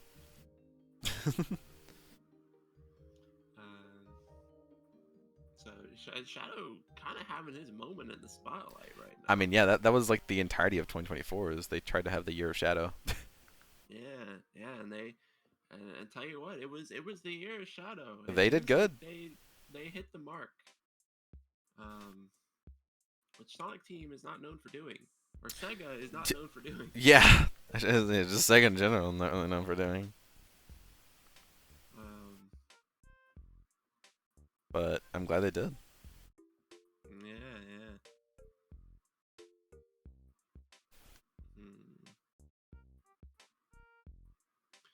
Especially because Shadow kind of deserved it. Oh yeah. For being such a kind of important character and not really getting like good treatment. Yeah. I mean, he got his own game, sure, but Shadow the Hedgehog, really? On GameCube? Yeah. Really? Yeah. Like first instance of like Shadow sort of getting his own little outing. Like there was the side mission in Sonic Forces. Oh yeah, it was like Episode Shadow or something, right? Yeah. I feel like that was probably like their first like experiment with having a side story involving Shadow. Yeah, and people seem to like it. Yeah, I mean, I say their first experiment, but technically they've been doing that since like fucking Sonic Adventure 2 because he has his own side stories. Like, Yeah, I mean, that was just the norm. But since like it was the first time in a while that they had done something like that. Yeah. First time in a while they gave Shadow something, and it was needed. For sure. Although unfortunately it also retroactively makes like practically every other Sonic character less interesting. Yeah, it kind of does. Like Shadow kind of stole the spot. Like he like even on the fucking cover of Sonic Generations, he stole the spotlight from Sonic. Yeah. Like it's becoming more the Shadow fandom, which I'm okay with, man. Further splitting of the fan base. Yeah, let's go. Between classic Sonic, modern Sonic, and now Shadow. Also Shadow. Yeah, Shadow's here too, guys. I know it seems like we forgot him, but look, it's the year of Shadow, and now it's Shadow Forever. Yeah. Shadow 2025. Now it's just like, well, you gave him his spotlight, and now a lot of more people like him. Now you kind of gotta include him more. I sure hope you managed to do something interesting with him.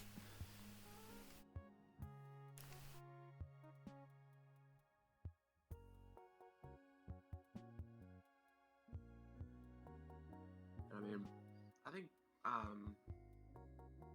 ultimately, like it comes down to Shadow being allowed to do more interesting things. Yeah. Because like, have you heard of like the guidelines that like Sega like Aw. enforce when it comes to the writing of Sonic? No. Hold on. Oh wait, no, that does ring a bell, but I don't remember what it was. It was like something like, well, I think that was for the comics, right? Or it's like Sonic can't cry or something. Something like that. Yeah. Okay, that's coming back to me. The Sega mandate list.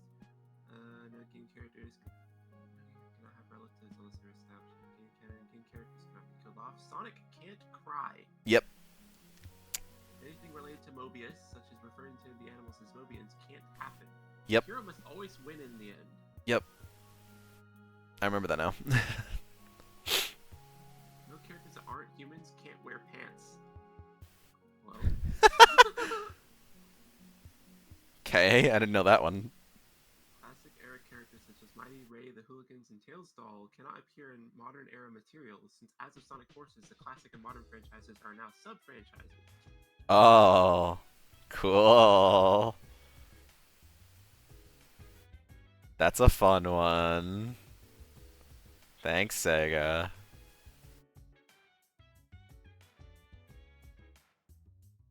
Male hedgehogs are the only people allowed to go super? Is that real? What? I guess now it is.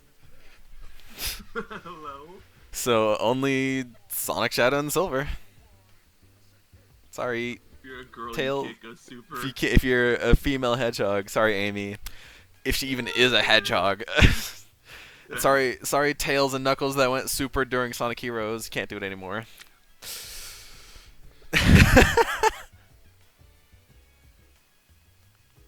Bro, what? Alright. And like, yeah, I remember like watching a video on like that because there was like someone like put a example of like the comics where Sonic was fucking bawling his eyes out. So, It's like the fact that these things are like yeah, like really, you're gonna absolutely just get rid of characterization like that, like motherfucker, really? yeah, it's pretty ridiculous. I reckon they're not like always strictly enforced. And, No, like, some probably people are not. saying that they might have like lessened up on them Good. as like time has gone on. Good. Like, cause Shadow Generations got to happen, Sonic Frontiers got to happen. But at the same time, the fact that they were ever mandates at all is like really silly. Yeah. Sonic cannot cry. Male head characters do not wear pants. That one's pretty funny. Fucking character who's considered a girl before fucking puts on takes off the pants, and then everyone's like, congrats, you can't transition. Just immediately turns to a dude because they remove the pants. Naked.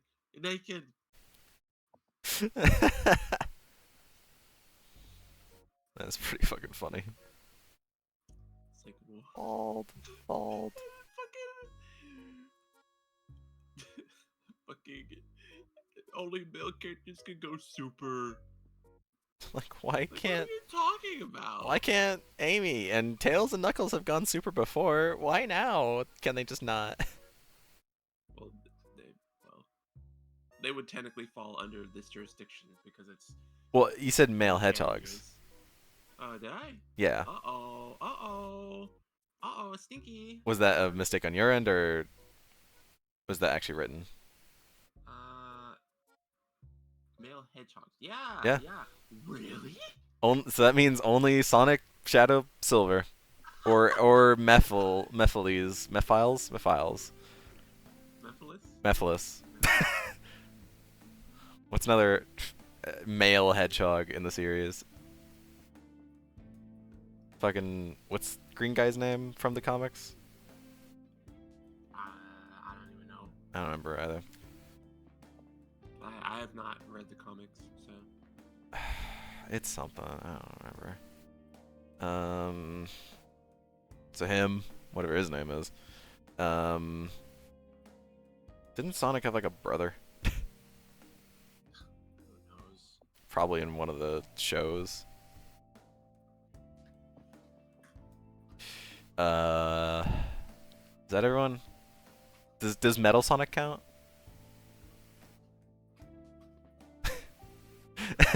Sure, yeah. I think Metal Sonic would count. Yeah, Metal Sonic would count. Oh, isn't no, he's a fox. The villain of Forces.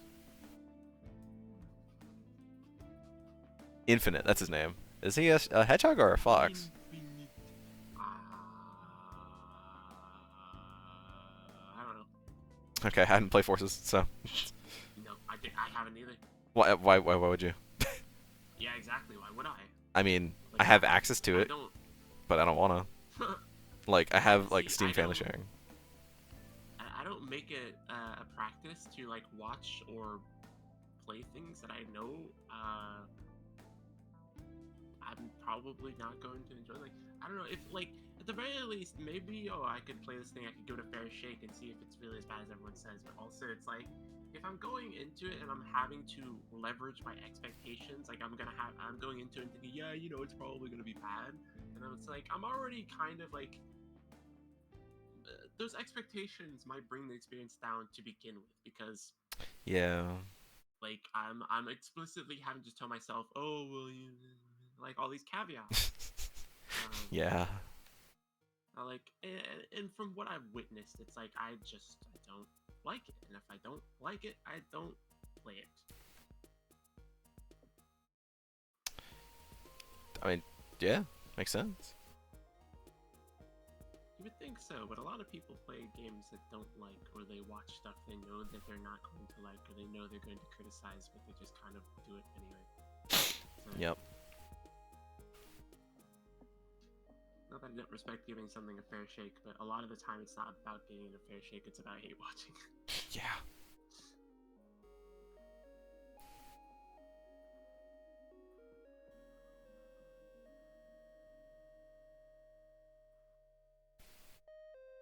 Gosh. Now, Sega, when are you gonna get on the sequel to Dark Brotherhood?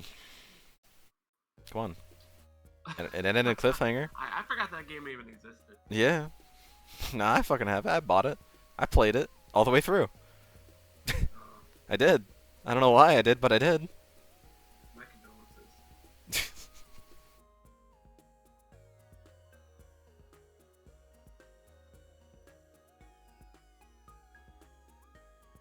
It was like my first. I think it was my first RPG I ever fucking completed. I think it was. Cause yeah, to that point, I had like never beaten a Pokemon game, or I didn't know Persona was even a thing at that point. Cause I beat it whenever. Oh gosh, yeah, I'm pretty sure I beat it even before I had gotten my room. So that was before I even got to middle school. I think was whenever I beat it. I got middle school shit 2013, so it would have been at latest 2012 that I beat it. I would have been 11 years old. Yeah.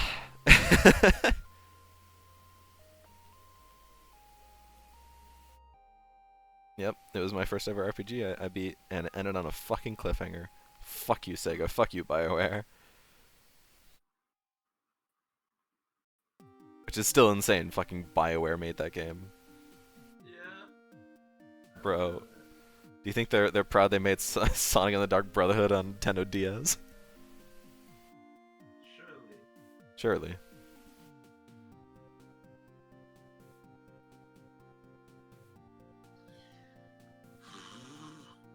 True. You feeling in the mood to draw anything or not? That's fair, honestly.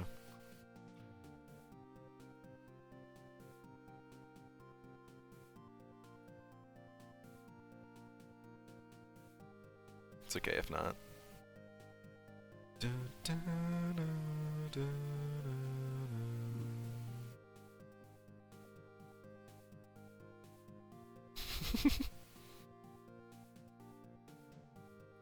I remember making a Persona tier list like in 2018, before Royal had even come out.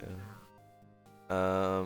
Honestly, I don't know if any of those opinions would have really changed much. I see. Probably not. I think the only one is, well, actually, that still hasn't changed because I haven't beaten Royal yet. I remember at the time I put Kasumi on the list and like, I don't know anything about her because I haven't played Royal. That's still true. Well, I just haven't beaten it. I am finally going through Royal slowly. I think I just beat Kanashiro's Palace last night. So 3 out of 7, 8 out of 8. Because they're still, I'm not gonna say, but they're still.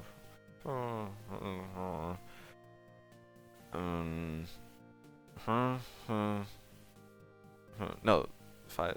Yeah, there's 8 in total. Okay, so I got 5 more to go. Yeesh. Wait, no, technically 6 more. Because 9. With that one. Yeah. Yeah! There's 9. Ha ha ha ha ha. I got myself. Ugh. I also drew Kingsman. Yeah, I saw. Silly little thing. Silly little thing. They been doing okay? Yeah, I've been busy. Ugh. Busy. Hopefully with just like work stuff. College. Oh yeah, that would make They're sense. in their last year here. They graduate in the spring. Oh nice. I hope that can go good for them. Yeah, I'm hoping to drop by whenever that happens. Aww. Be there for Sweet. graduation.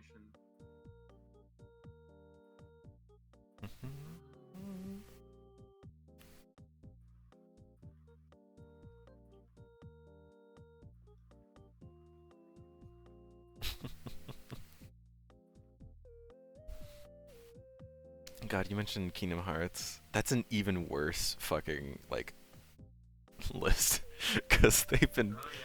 they've been ported so many times. And then you get in fucking decimal points.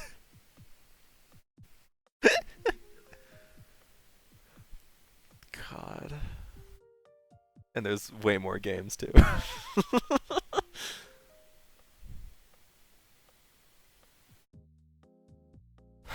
Like so we have 1.5, which has 3 games in it. It's got fucking KH1, which originally for the PS2. Originally? What the fuck did I just say? Originally, whatever. Then you have KH specifically Recom, but KH Com was the original on GBA, and Recom was on the PS2. And then you have KH358 over 2 days. Which is in the 1.5 collection just a cutscene compilation whenever it originally came out on the DS.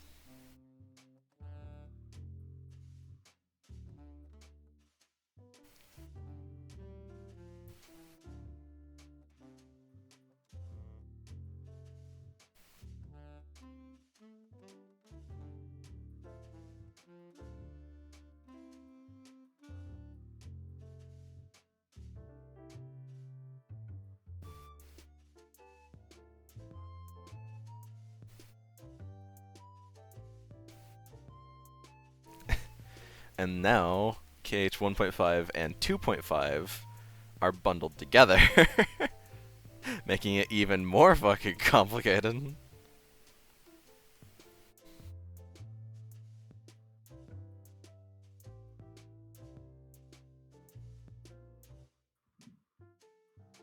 Oh, also, whoops, I forgot to say, it's not on 1.5. It's not just KH1, but it's KH1 Final Mix, which is an upgraded version, also on the PS2. That was originally Japan only.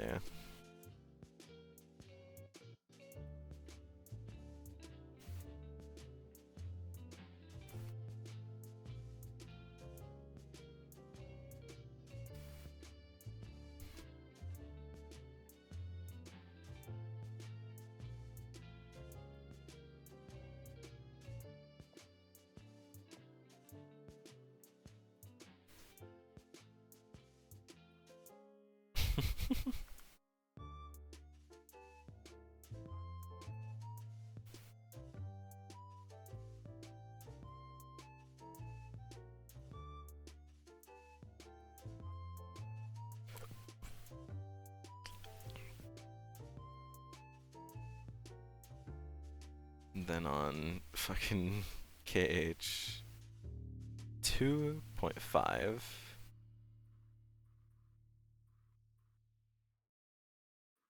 you have an even more complicated mess. Because not only was there KH2 FM, there was also Birth by Sleep FM, that both were Japan only until 2.5. And then Coded, which had the same treatment as Days, where it was just turned into a cutscene compilation, but not just that. Because Coded originally, in Japan only, was for phones, and then got distributed globally as a DS game, and that DS game got turned into cutscenes.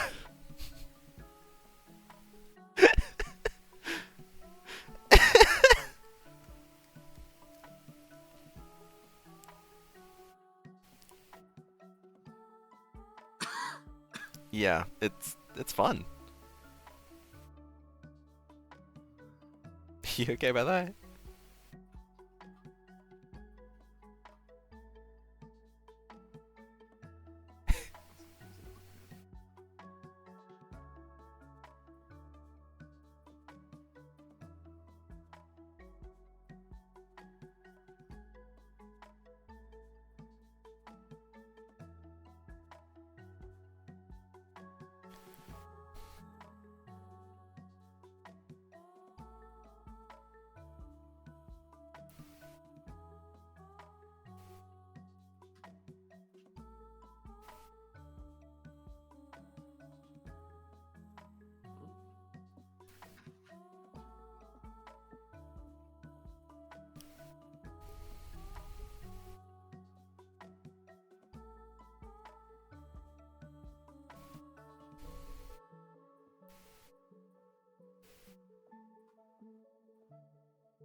Oh yeah, and the original Coded in Japan was released episodically.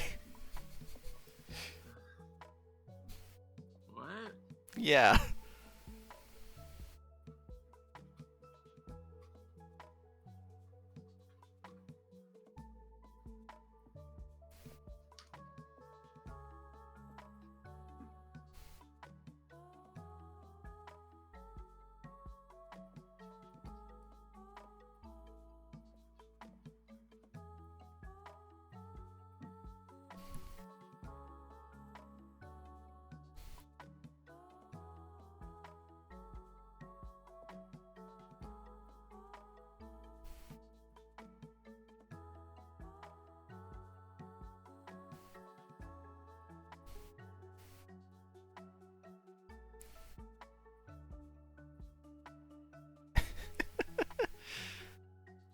then after that you have KH2.8, which is, oh god.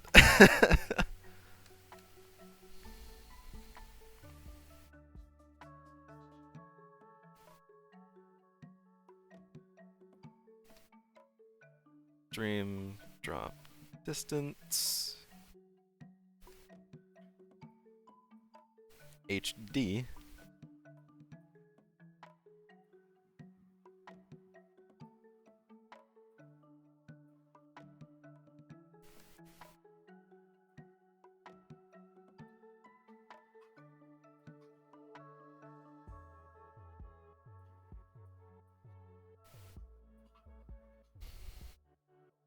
which was originally on the 3DS.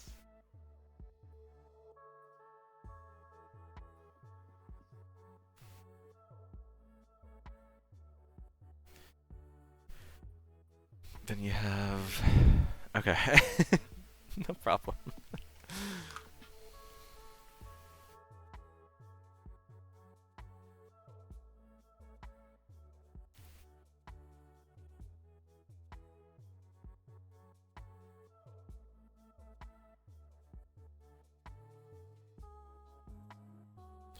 Is it, oh, what is the full title?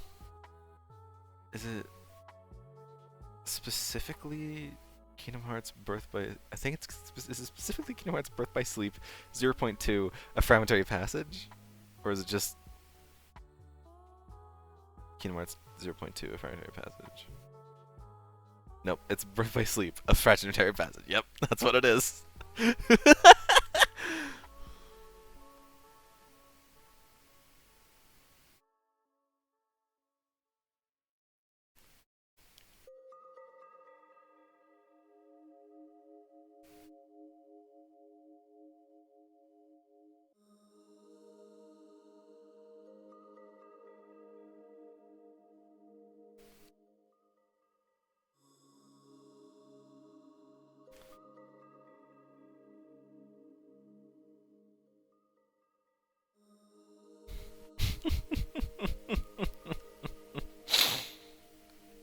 Oh god.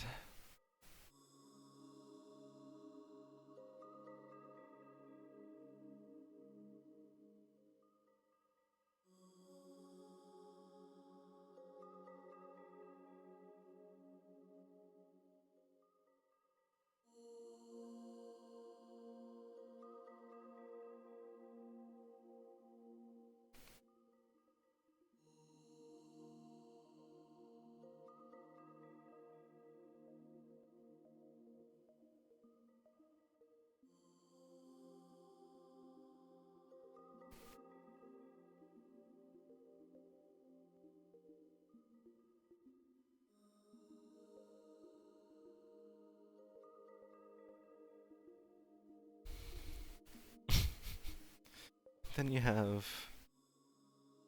oh, what is it called? Back cover. Kingdom Hearts back cover.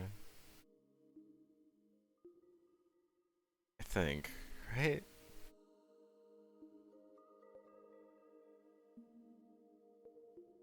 .8 Final Chapter Pro. I forgot it was also fucking titled that. That's 2. Final Chapter Prologue, which is a fucking oxymoron, by the way. And it contains, right, you have Dream Drop Distance HD, 0.2 Breath by Sleep, A Fragmentary Passage, insane fucking title. And then Kingdom Hearts Key back cover, specifically. KH Key. Some say Kai, but the meaning is the same. Which is, back cover is as the as the official Steam page calls back cover, an HD movie that tells the mysterious story of the Foretellers from the series' origins. Which, by the way, the Foretellers have nothing to do with either Dream Drop Distance or Fragmentary Passage. None of the Foretellers come up in either game. They don't come up until 3.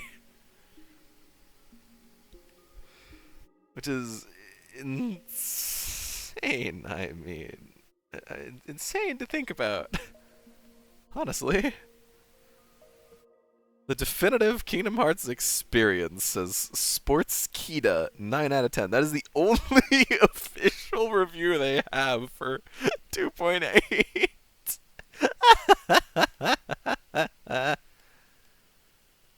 Oh, man.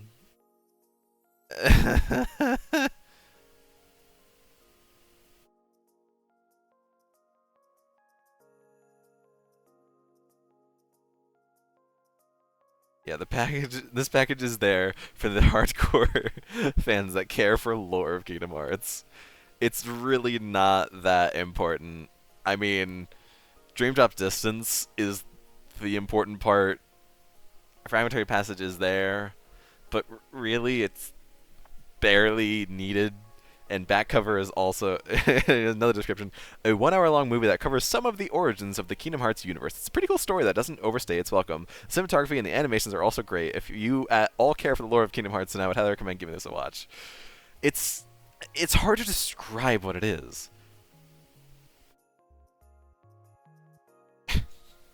Like, I can't even.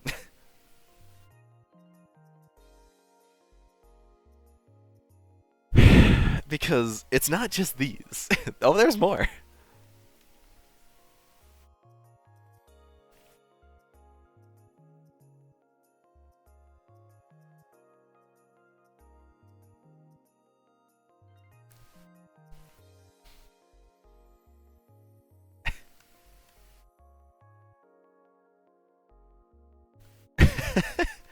Because after we do all of this, then we can't even get to KH3 because it has stuff from the phone game.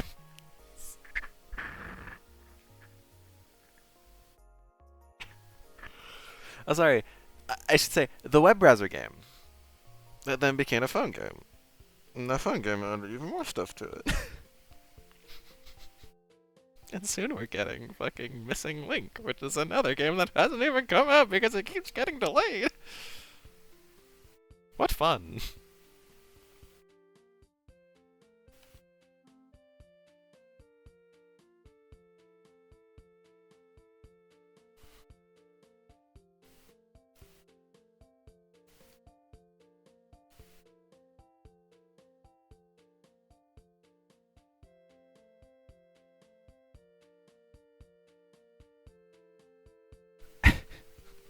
You have to make fucking charts for these things. This chart is already kind of incomprehensible.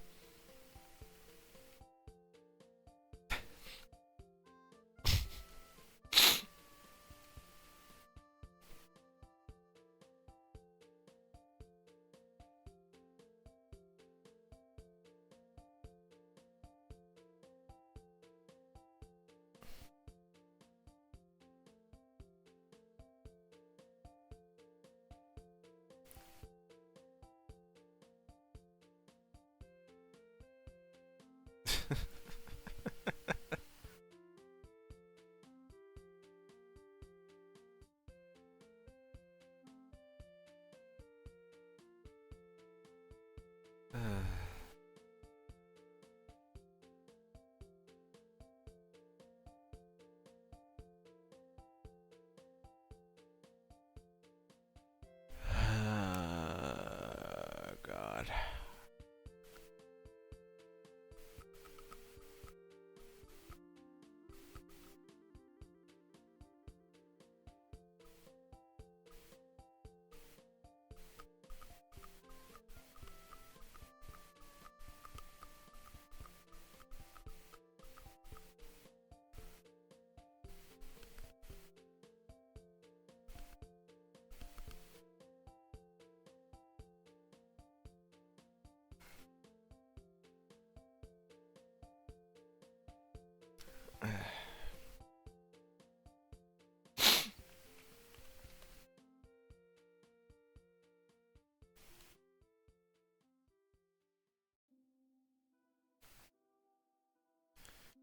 Because there's... Oh my god.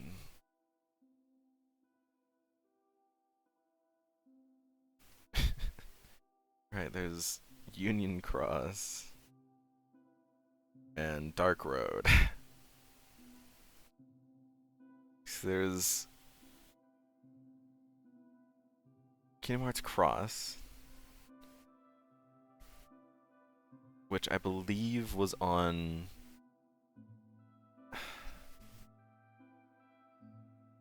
Fuck, I'm getting mixed up myself.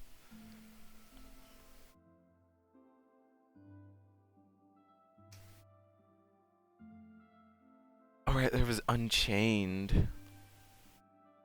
Oh my fuck.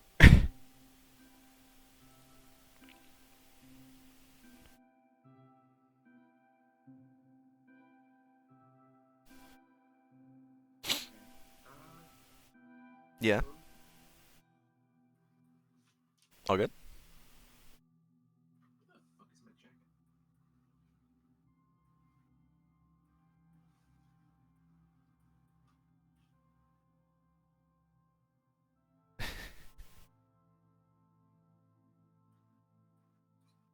Right, okay.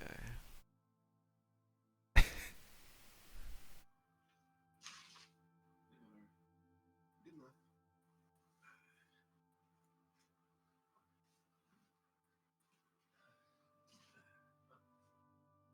Jacket was right there. I just missed it. Cool. Whatever. Okay. All good? Yes. I see you're still chronicling this information. Cause I had to fucking look up the stuff about the cross games. Cause there was KH Cross or Key or Kai, whatever you want to fucking say, that was a Japanese exclusive browser game, and then Unchained Cross, Kai, Key, whatever you want to say, that was a mobile game that is technically a sequel to the browser game, but about 90% of it is a rehash of it. And the other 10% is the sequel part. And then finally, Union Cross, or X, or Kai, or Key, which is basically the second season of the game that then, whenever Dark Road came out, which is another phone game, Union Cross got turned into a cutscene compilation.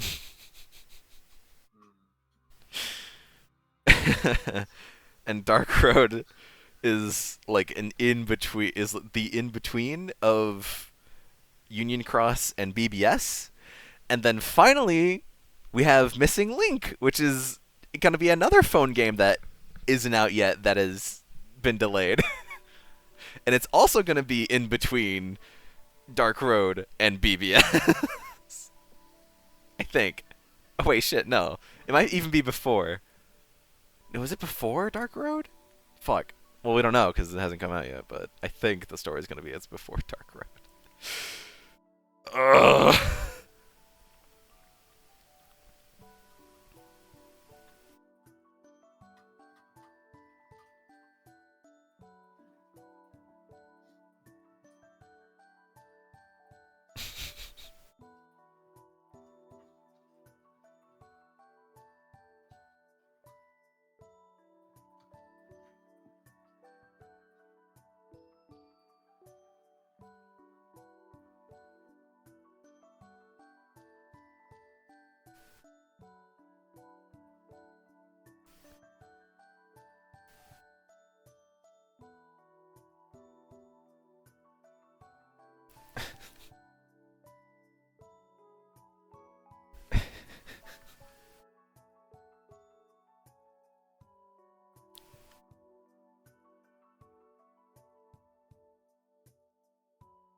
And then Cage Dark Road.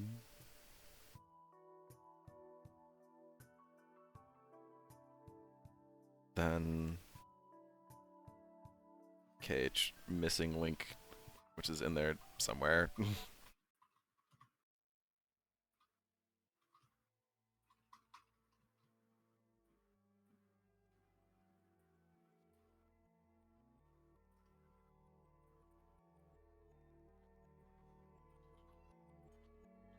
And then finally, KH3 and its DLC.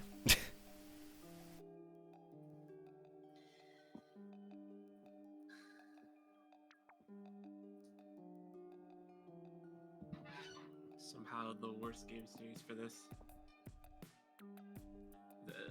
Does any game series out there even compare to the sheer timeline fuckery of Kingdom Hearts? Like, I know Don't like think Zelda so. has some weird shit going on. Zelda's got a split timeline of 3. Because Ocarina of Time splits it into 3 parts.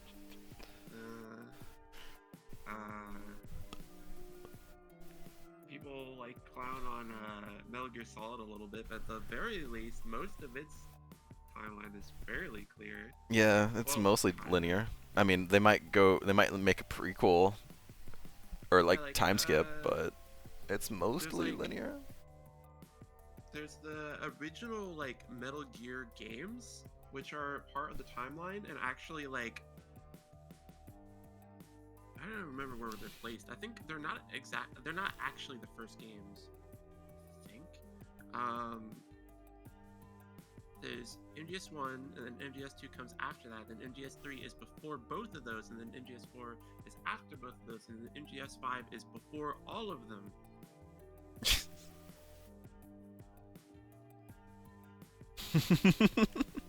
A little complex, Well, but probably at least a little more understandable than whatever the fuck this is. yes. Because this is including all of the games, even the fucking remakes. Which is ridiculous. Which is ridiculous. Agreed. The games have been remade so many fucking times. Or turned into movies.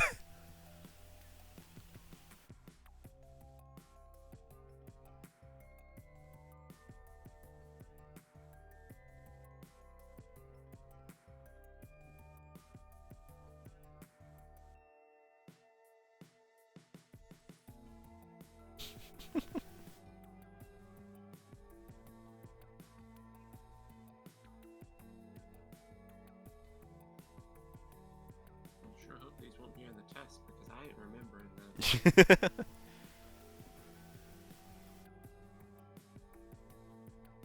Jay, you need to tell me exactly where in the timeline Kingdom Hearts 0.2 Birth by Sleep, a fragmentary passage, takes place.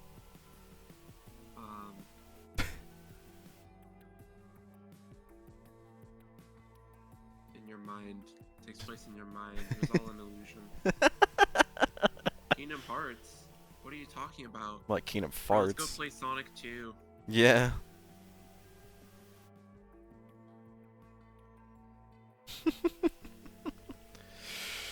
Wow, this is one of the most bare canvas. Yeah. God. There's not a lot of park going on today. No. It's a Sunday. I guess. I was thinking too hard on video games.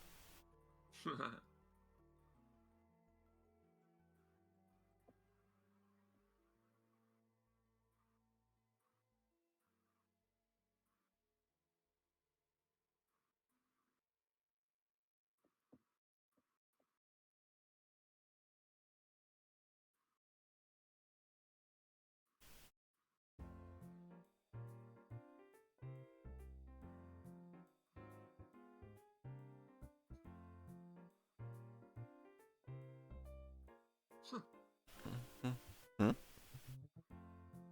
Fucking, there's a, upload of Disco Elysium that I put on the Internet Archive. Entirely for free. I just came across a post on that. There's some drama with, So I've the heard. game being wrested out from its creators by, other owners of, the company. So, the people who actually were responsible for its world and its characters and things like that aren't actually a part of Solemn, the team anymore. So someone out there just put the whole fucking game on Internet Archive. Awesome. Good, honestly. Fuck those guys. I wonder how long it'll stay up. Internet Archive has already been having troubles staying up in general, from what I heard. Which sucks. It's great. But, you know, it is also absolutely probably breaking a law or two. Yeah, maybe in some cases. But I think most of it comes down to money. Yeah. Hosting. These things aren't cheap. No, not at all.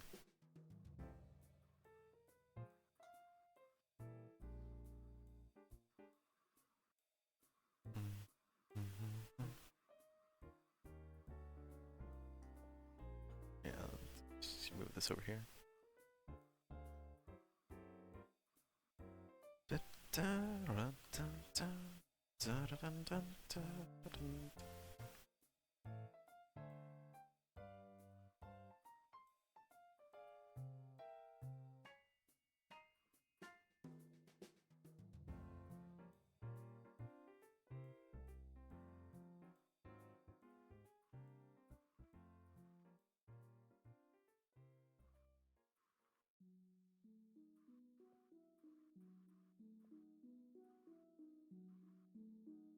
Jay, have you played Slay the Princess?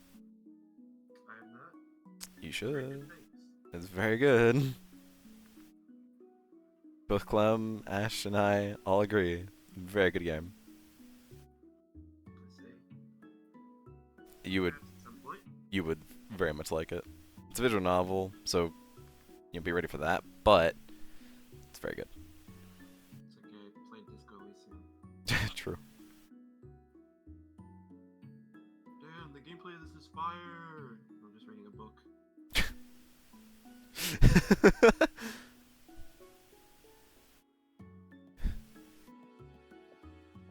I've been thinking about that more and more. Like, video games are just, you know, stories. Kind of like reading a book, just with more interactivity. Yeah. Video games are becoming way more story-focused nowadays. Yeah. And it's always been a bit of a toss-up. Yeah. But I think you can't get away with being a more story-focused game while also like having gameplay. I don't know. It's there's examples of games that are just pure game, but then games that also like have tried to be stories, like just all throughout Yeah. the development of them. So it's like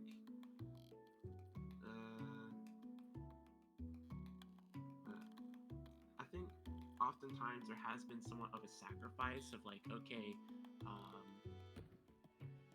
like this game, like we're gonna focus on the game and the narrative is secondary. Agreed. I don't know.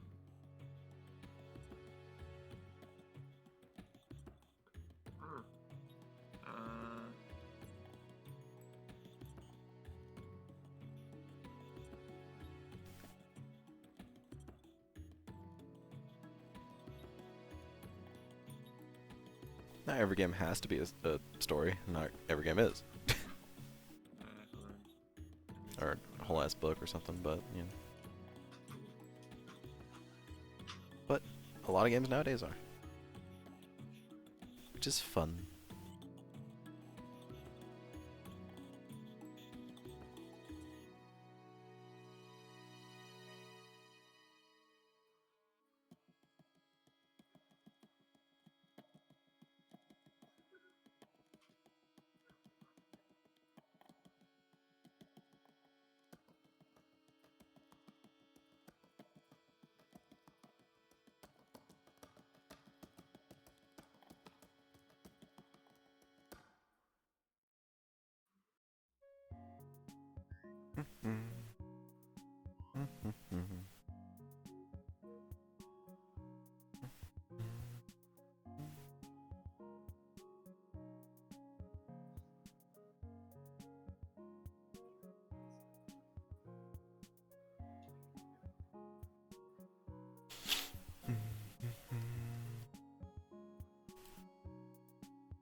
Mm-hmm.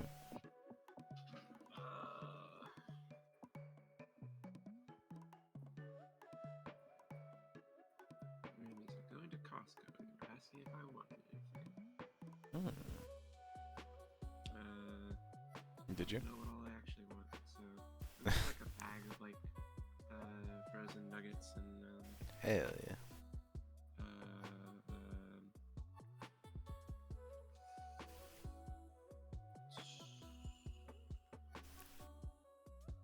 and like some chips or something.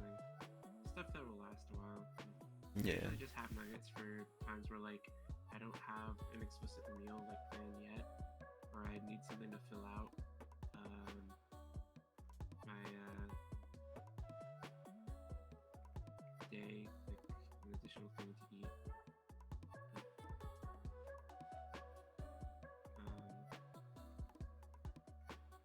Yeah. I don't know. My brain is like not working. Dude, don't worry about it. Working. Me too.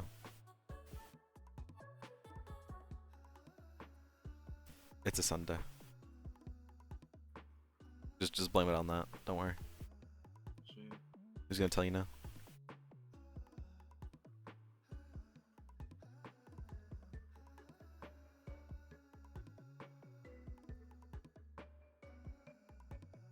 God. So true. Oh, God is? Yes. Well, what does God know? I don't know. Kill the fucker. That's what they did, supposedly. No, they killed his son. Oh, see, I'm not up to date on my Bible, Lord.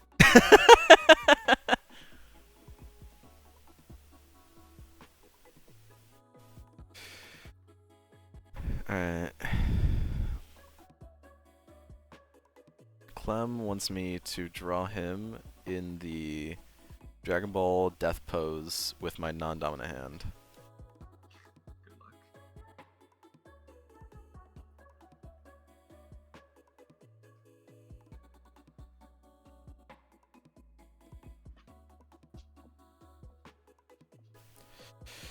Oh dear lord. I haven't held a pencil in my non-dominant hand in forever.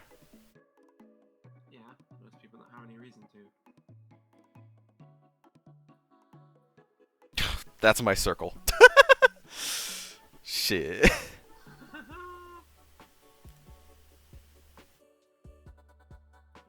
circle.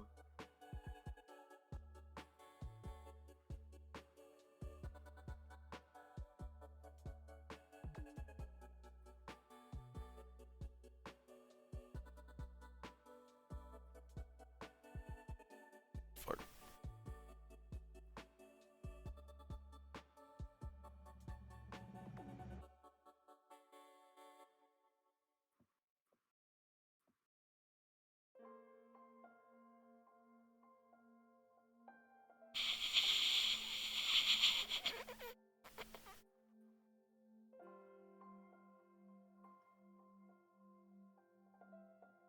Shit,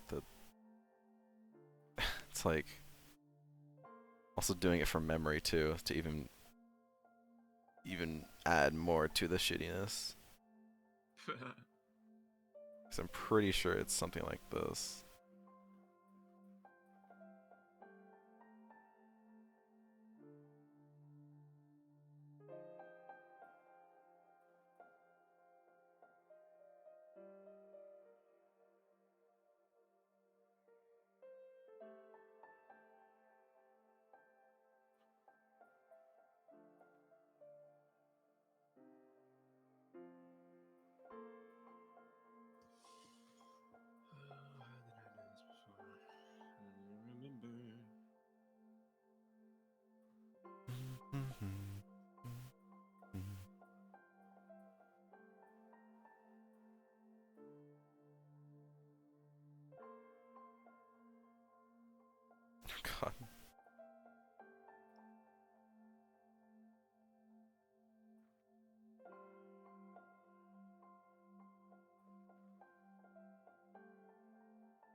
There you go, Clem.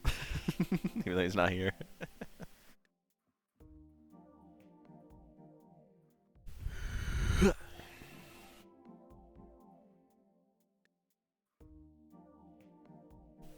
Have you been able to find a new job, Jay? I have not. Mostly because I'm still working on my GED. On your yeah, your GED. Yeah, I was wanting to get that squared away before I like spent too much before I tried applying for jobs and such, because it's like I don't actually have the minimum credentials for a lot of them. Aww. And yeah, it's like if I can just focus on getting it out of the way, it'll probably go faster than if I try to multitask doing the job and also finding the time to get to my schooling place and all that at the same time. Mm. So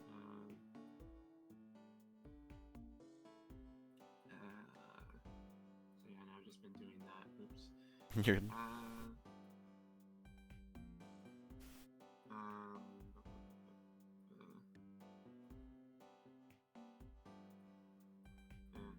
I'm getting closer to being done. I just have math left.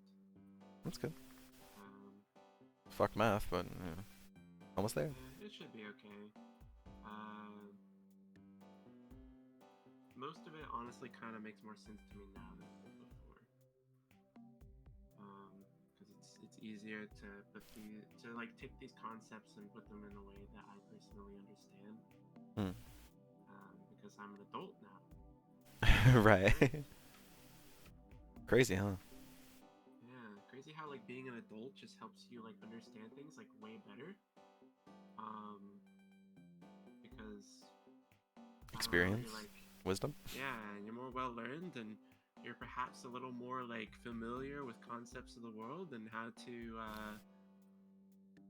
put things in a way that are much more understandable than they are in a lot of school terms. Crazy. Yeah. I don't know.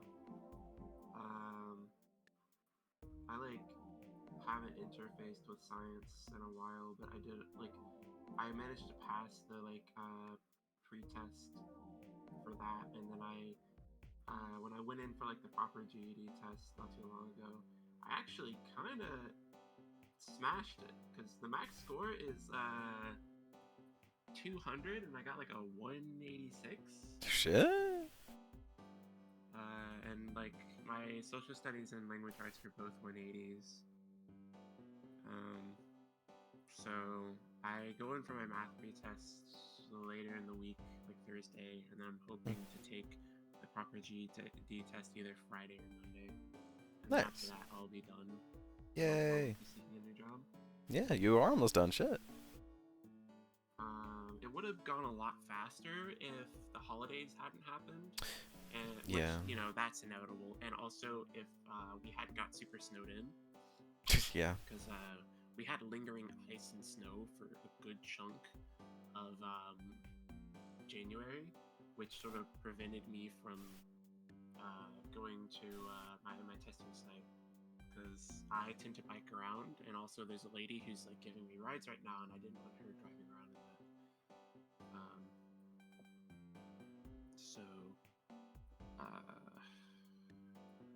Yeah, no, I probably could have had it done in a month, but instead it's turned into 2.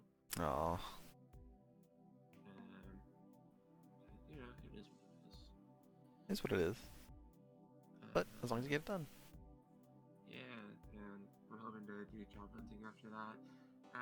My tax return has sort of helped me, actually. I wasn't expecting to actually get anything back because I'm a server, and you know they tend to tax you for your tips and all. I think like they tend to take what you're taxed out of your paycheck, but my paycheck was like $215.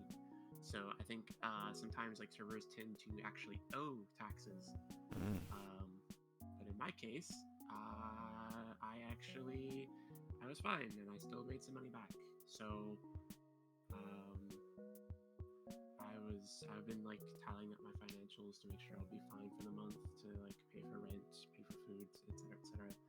And since I actually made a little bit of money in the tax return, that helped further bolster my financials, and I hadn't considered that. So I'm in a pretty decent spot to be doing this stuff.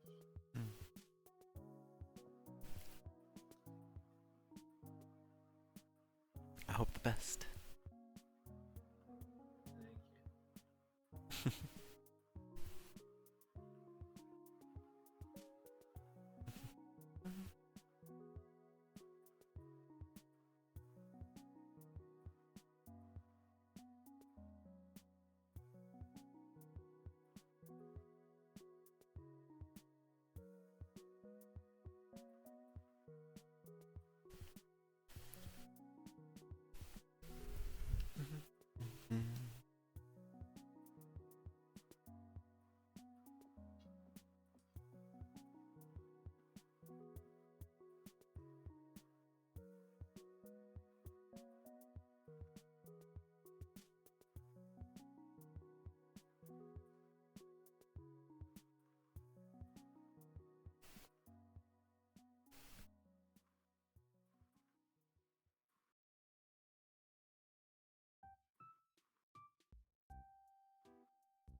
I was thinking earlier just how strange the Sonic fandom really is.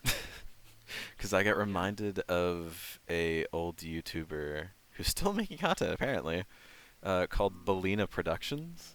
He used to make old SFM, or no, sorry, not SFM. It was in Gary's mod, Sonic animations, um, and animation. Oh, I guess I should say more videos. They were mostly shitposty. And then he actually did start using SFM and just actual like digital art for his videos too, and I was just like, oh yeah, that was a thing I used to watch when I was a kid, wasn't it?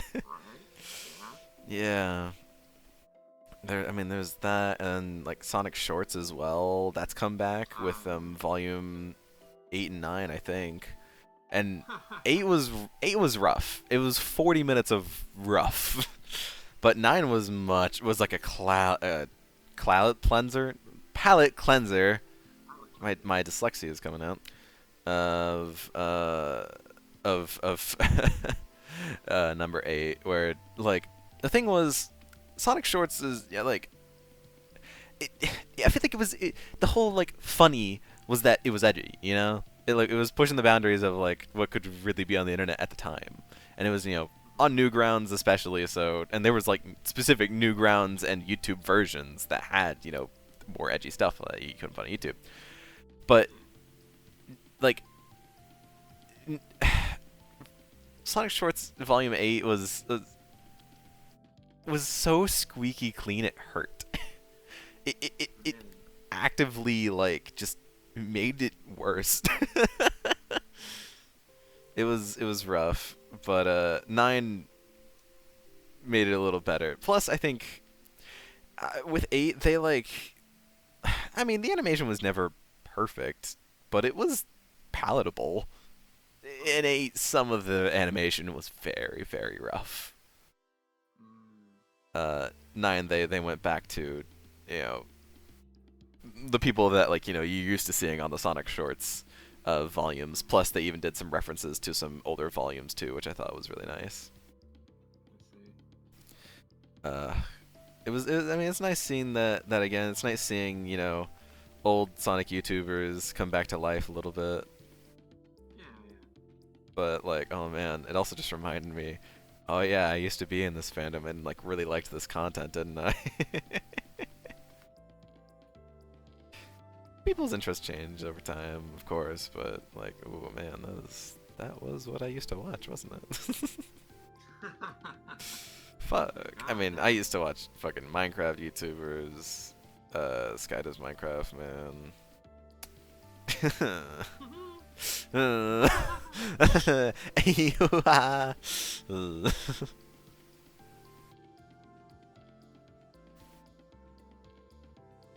But oh, I guess that's the end of conversation.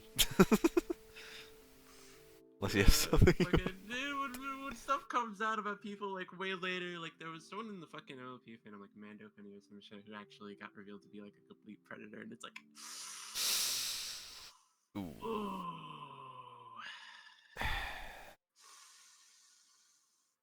That's rough.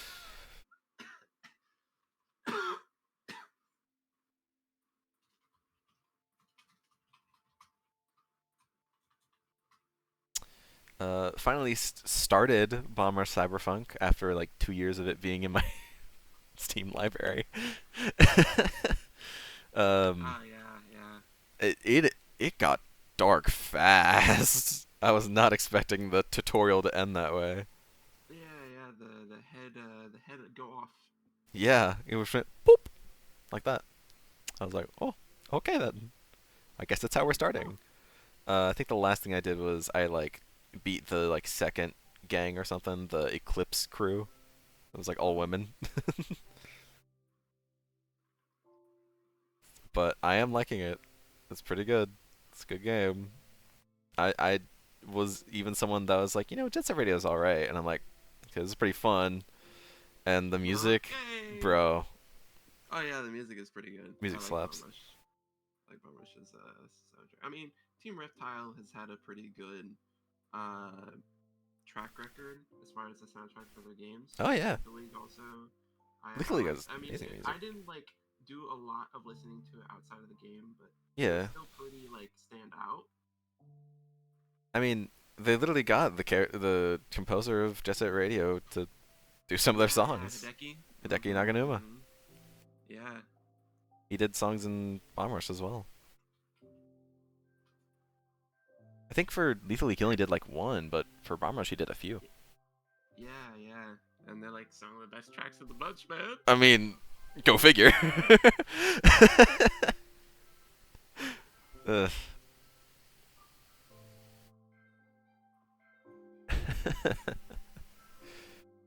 I'm just curious why they can't port Jet Set Radio Future.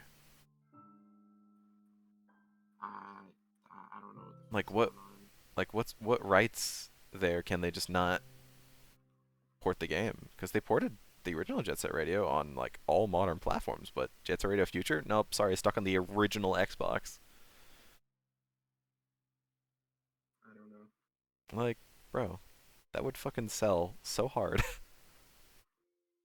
And I also like I was just looking through YouTube recommendations, and apparently like just recently, like this week or last week, there was a big multiplayer overhaul mod for a Bomb Rush. Yeah.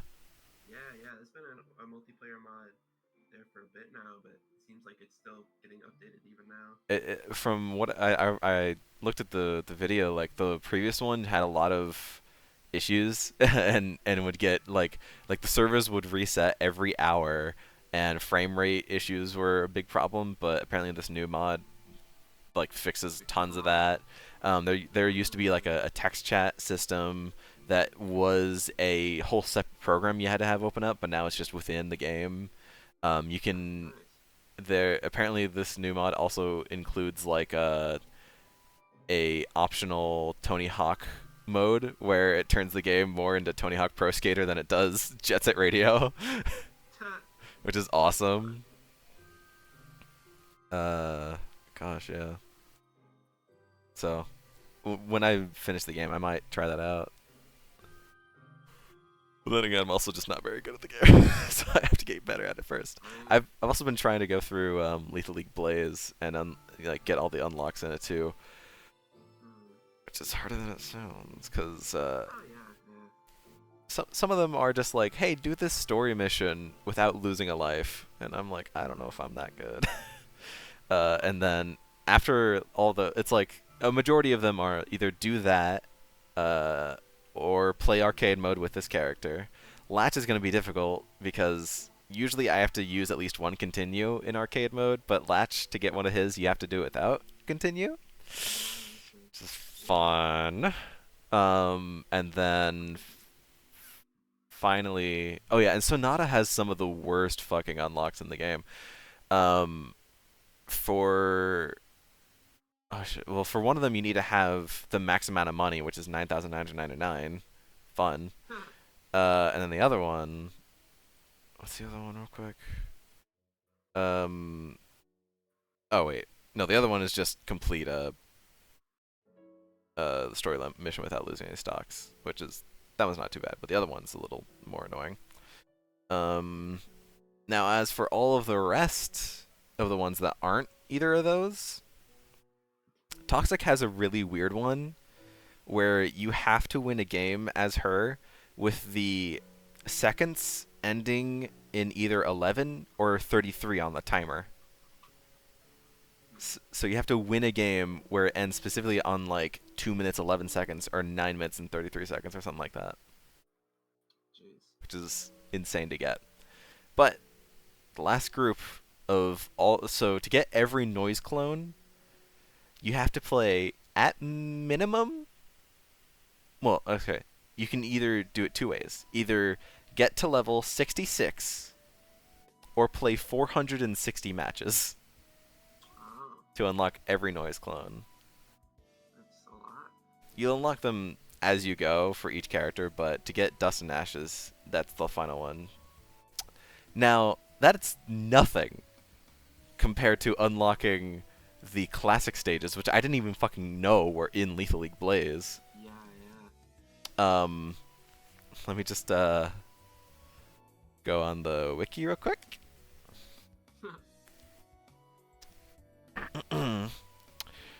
Just to unlock the first of the secret stages, you need to get to either level 71 or play 500 matches. To get the final of the retro stages, get to level 191 or play 1,520 matches. Lord. And these matches have to be like either in the online or in the versus mode. It cannot be anything single player. So It's pretty hardcore. yeah, I mean the versus mode you can do against CPUs, but so no story matches count, no arcade mode matches count. Fun. It's just, hey, fucko, play the game a shit ton. And on top of that, you know, those are just how to unlock the thing. You then have to have enough of the currency to buy them. So, yeah, also very fun.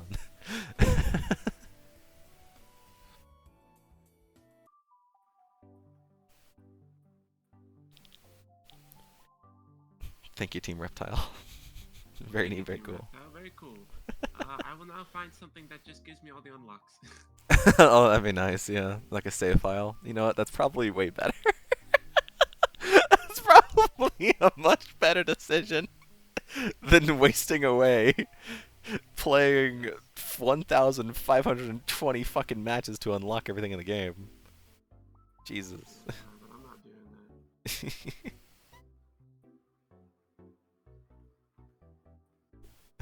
Bruh, I only have like I've played the game already a shit ton. How many hours in the game do I have? 25 hours already in the game, and I've only gotten like maybe 320 matches.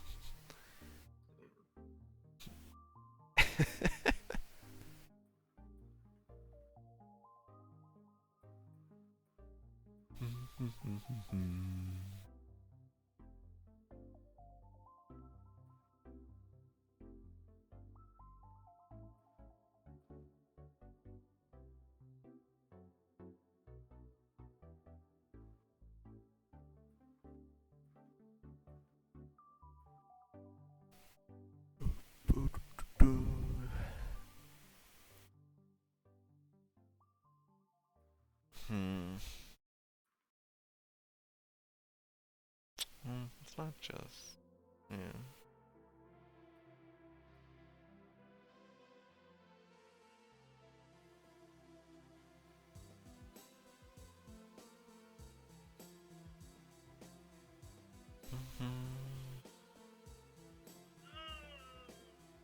You alright?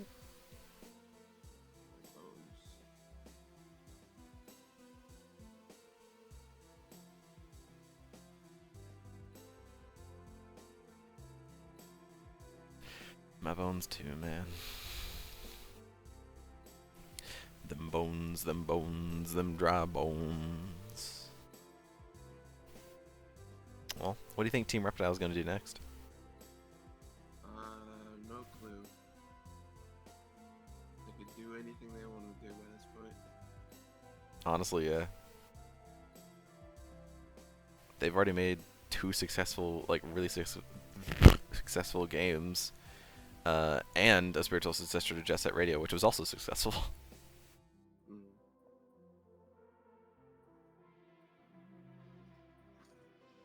So it's just like, what now? I swear they had some kind of announcement for the next thing that they were doing. They did.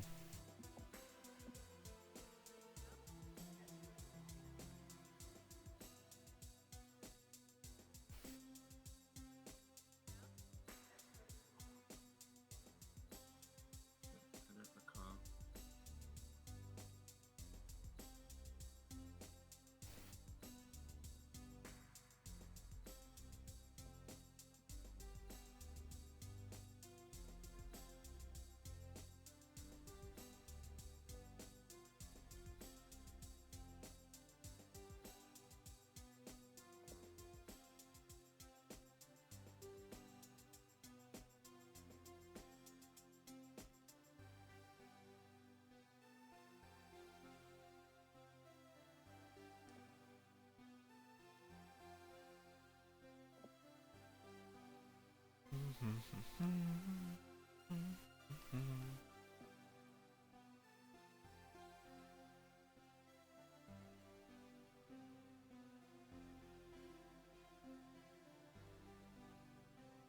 I'll get the circle eventually.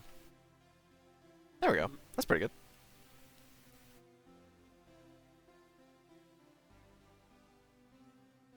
The whole circle. Hardest thing. Feel like it is though. The bane of our fucking existence.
Mm.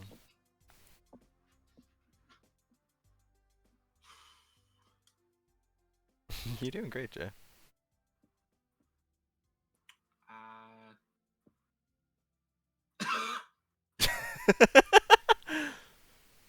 At least in your art. I don't know about this physically. Hopefully okay physically too. Explode.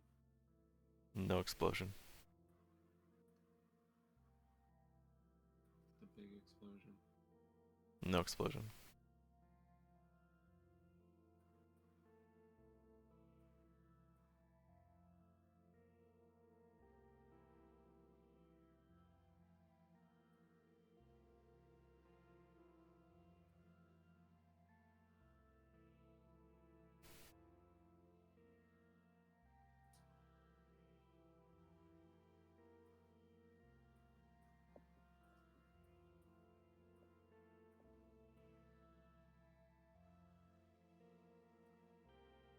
Ba, ba, ba, ba.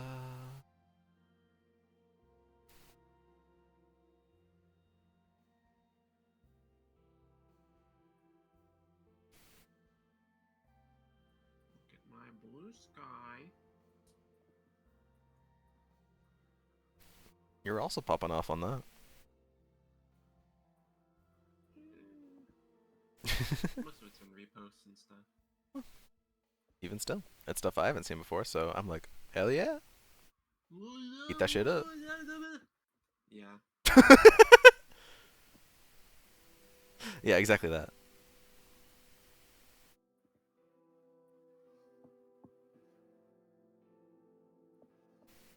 Yeah, I had a big backlog of things. I posted to my old Twitter, and then that like blew up. Like I killed it. Like I blew it up. Ah. And I was like, oh, whatever. I guess I'll put it somewhere. But Maxie used to be like the mascot for that Twitter.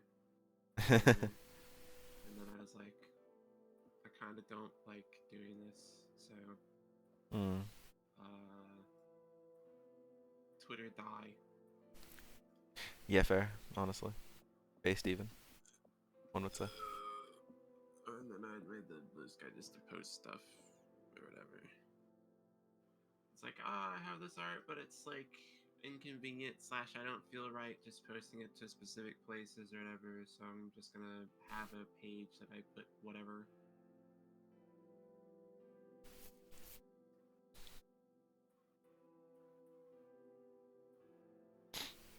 As long as you feel happy about it. Or good about it. Or nothing about it, honestly. Because you don't have to feel anything. That's fine. Or that, yeah, That works too.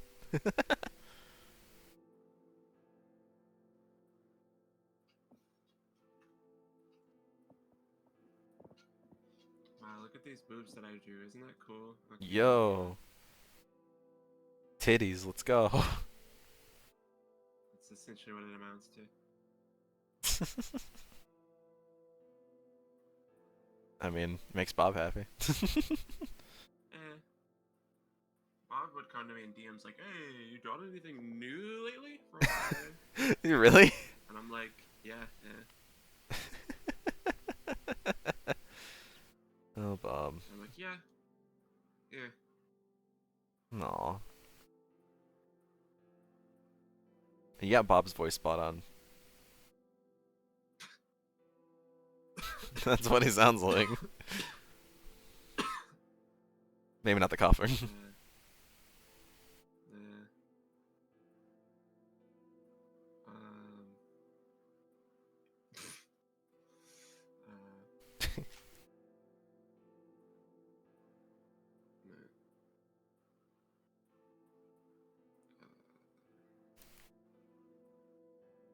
I think there's been a few particular people that I've just like shown stuff, like just like they drop by and I'm like, hey, look at what I drew.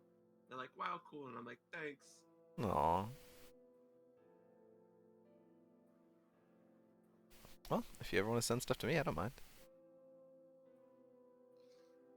Most stuff that I do is gonna be on Blue Sky anyway, so. Oh, fair enough. I check it just like every other social.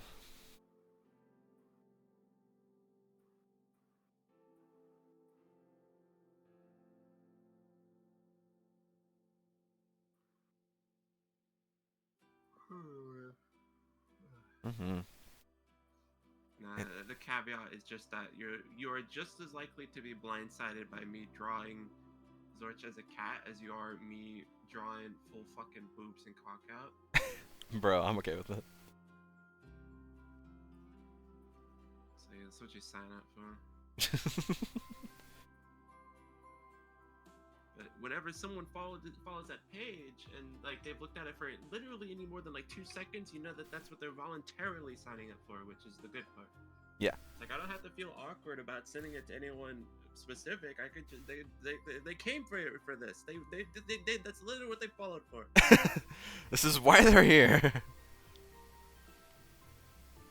There's no confusion. There's no, oh, is it weird for me to be sending cock in this person's DMs? No, that's what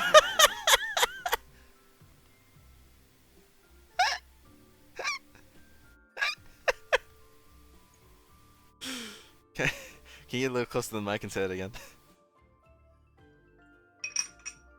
What for? No reason. I think I'm okay.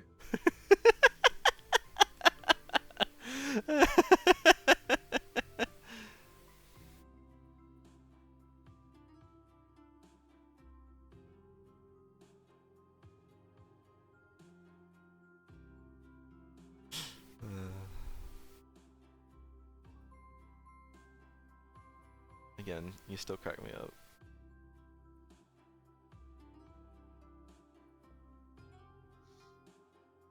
Crazy.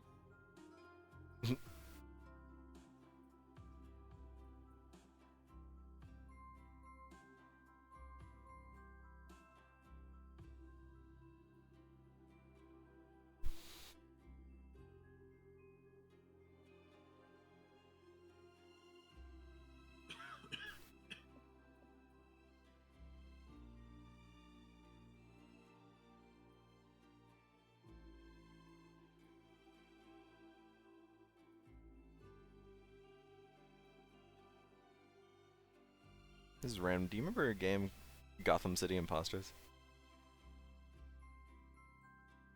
Yes. I didn't play very much of it. I tried to, but it was when I had a shitty PC. And it was a long time ago, so I never actually got to play it very much. And then I picked it up some years later, and I only played it for a little bit again. So I know of its existence, but Okay. I don't remember what the fuck was going on in it. It didn't last very long. It lasted maybe a few years, and then it got shut down. Yeah. because it was not making money, and it was also very pay to win. Mm. Yeah, it was absurdly pay to win. Like there was upgrades that you could, just get from playing the game, but you could also pay money to get them. So if someone with a little bit of money decided, "Hey, I'm gonna spend, money on the credit, like in-game credits," then they would just be better than you. Yeah. Technically, the servers are still up because it had like Steam integrated servers or whatever on PC. So you can still play the game on PC. But I don't think you can. Playing it? No one's playing it. I don't believe you can even do like the in-game purchases anymore. Like you can still do with the in-game currency, but like you can't purchase the in-game currency anymore. And the people that do play it every so blue moon, obviously are the people that played it a ton whenever they were, whenever it was active. So they are just gonna, yeah, you're just gonna get stomped. It was like last year that I had just a hankering to play it, and Steam has that like open like forum, like not the discussions, but it's like an open chat room for any game. And I decided to go on there and be like, "Hey, anyone want to play?" And there was a few people that actually like, "Yeah, sure." So I played with like 5 other people, which was insane to think of. But they all kicked my ass because I had nothing and they had everything. So, was it fun? No. Yeah. Wow. I remember it was a lot more fun when I was a kid. I reckon so.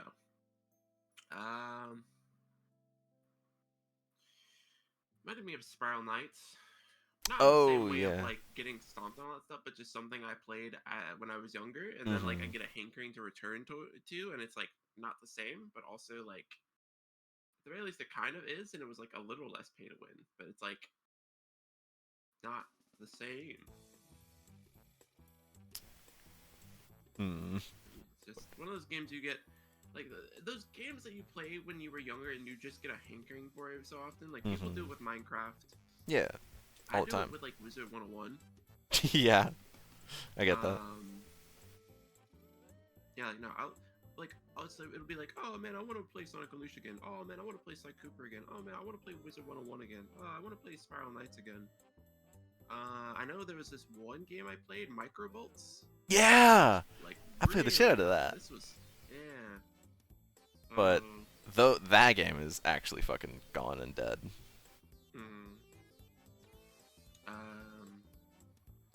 Microvolts and Spiral Knights like take up a particular like little section of my brain as far as that like slice of time in which I played them.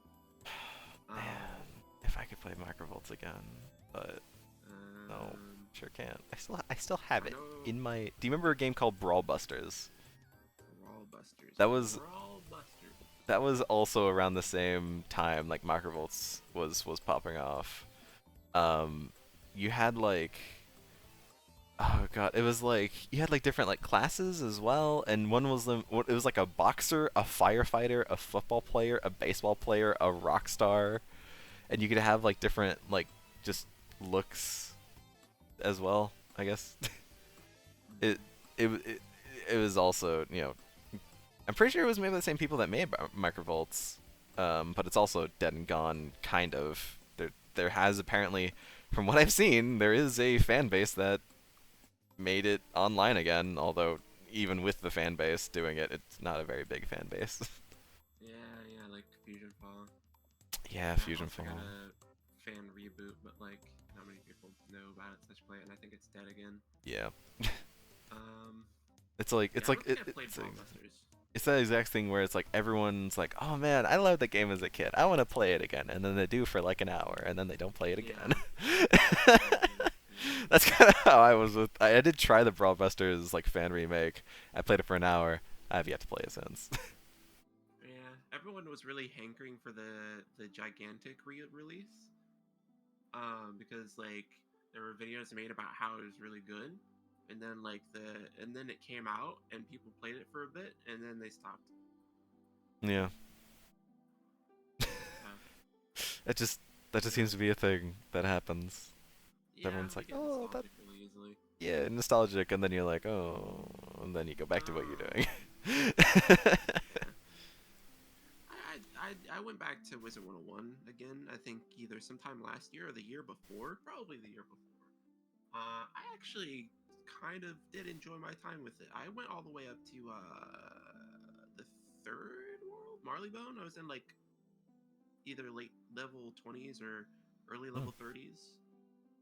I tried to coordinate with a few of my friends to like have us all play together, but like it didn't really happen. So I just played ahead, and then I had a separate character that I played with everyone else. But then because I had played ahead, I kind of got bored playing with everyone else, like the other character, because I'm just like, well, I kind of already like just did this not too long ago, so it's like it's not as novel.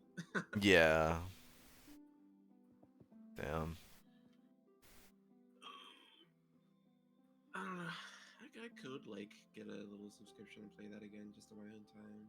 I forgot you have to use a subscription for it. Yeah, it's subscription based. Ew. And like it's like objectively more worth your money to like buy the subscription than it is to buy areas, because past a certain point, like it costs so much to actually get the currency to unlock areas permanently that like it's just, compared to a subscription, you could buy like years worth of subscription and it would still be cheaper than buying the areas. Wow. So it's like, okay, I'm not doing that. It's insane that you can even buy the areas. I wouldn't think they give that. Yeah, like it is possible to permanently unlock areas with crowns. It's just not financially wise. Right. Like a lot of things. Yes. Going to college. Yeah. That's one financial decision I'm glad I have not made. If I do decide to make it, it'll be because I actually have a plan and not because it was a social obligation. And it may be the death of you, but that's fine. Yes. But that's fine. You know. Had a good run. Stay paying those student loans and it makes life harder for the rest of your fucking life, or at least until you're like 40. Yeah, that's great. It's awesome. And King is in college right now, and I'm just like, well, I better hope I have some kind of job that makes money, because art is not a job that makes money typically. No. So I'm probably gonna have to help out. Yeah.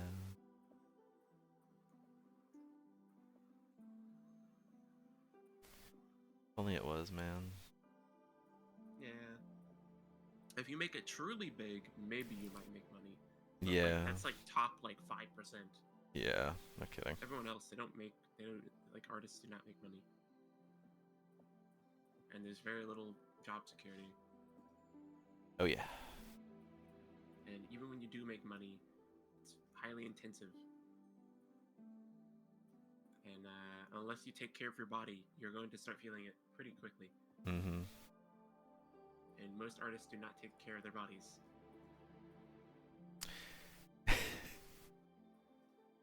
Trying to say something? No. I feel as if it's like what it said on the tin.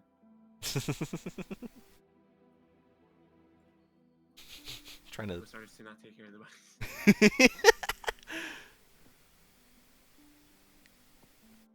In fact, oftentimes, I find that for a lot of people, despite the fact that you probably would be able to make higher quality art when you are in better condition, the output that is required by many artistic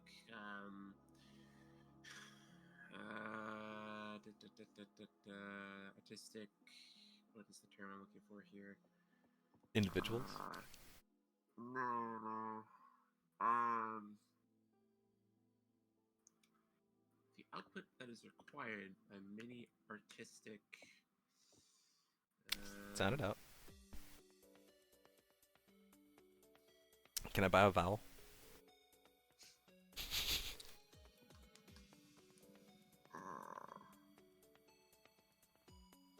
I don't know. Many artistic jobs, many artistic pursuits. Yeah, that would work. Is opposed to also having time to properly take care of yourself. A healthy artist makes better art. However, many pursuits do not ask for a healthy artist. They ask for one that gets things done in spite of everything. Yes, which is no bad. Yeah. And occasionally I've had like kind of an existential like, oh my god, if I want to do this, like, am I gonna have time to do fucking anything else?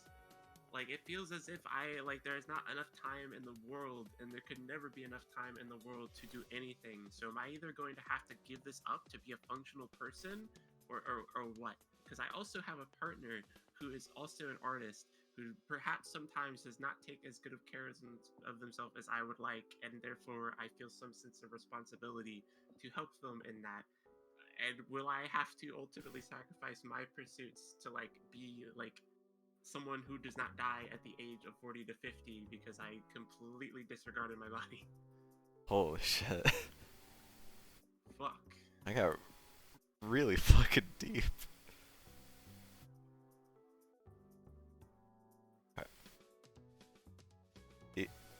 You okay?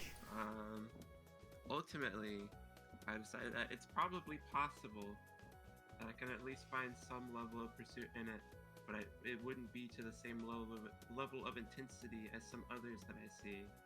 And also, if I'm going to do that, there's other artistic pursuits that I cannot hope to do at the same time. It's like I can't do music and art at the same time if I want to be decent at either of them.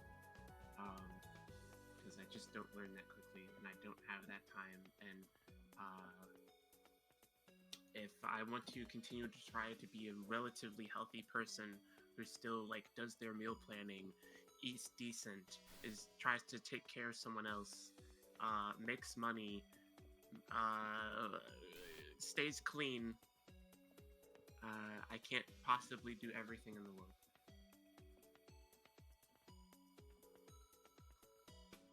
And I already know I'm not having children. Right. Because that's more time to do everything that I want to do. But I don't know if it's even possible for me to do everything that I want to do, even without that. But we'll see. Cool.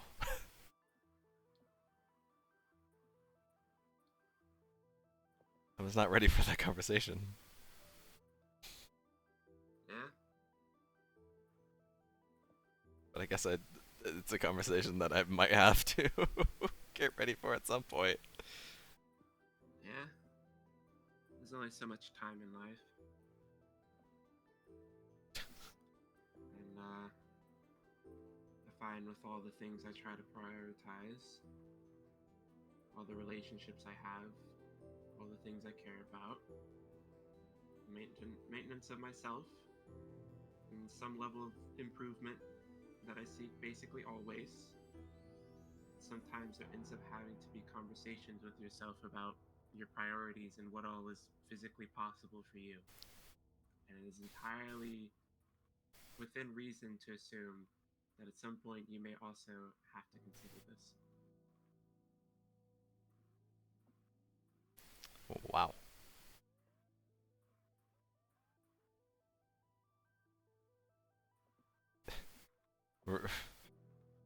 Real shit times on the art stream. Yeah, that's what happens when you get into solo conversation with just me. I mean, I do, you know. Not so funny anymore.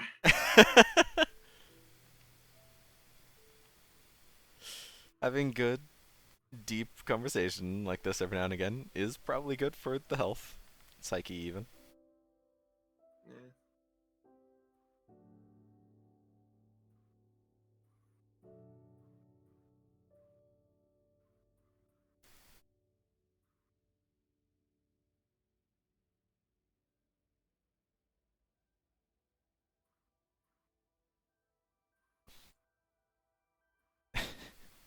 Just, oh. I mean, honestly, I'm not even sure if it's necessarily that deep of a conversation because I feel as if, to some extent, the question of priorities and what all is like manageable for you to do is one that like practically every adult comes in contact with in their life. Yeah, Now, like it's maybe if you sort of take the path of least resistance always, and it might come at a later point. Um, but like I feel like it's basically just kind of a facet of life, and it doesn't have to be that deep. Sometimes it is, but like other times it's straight up just something that everyone experiences at some point.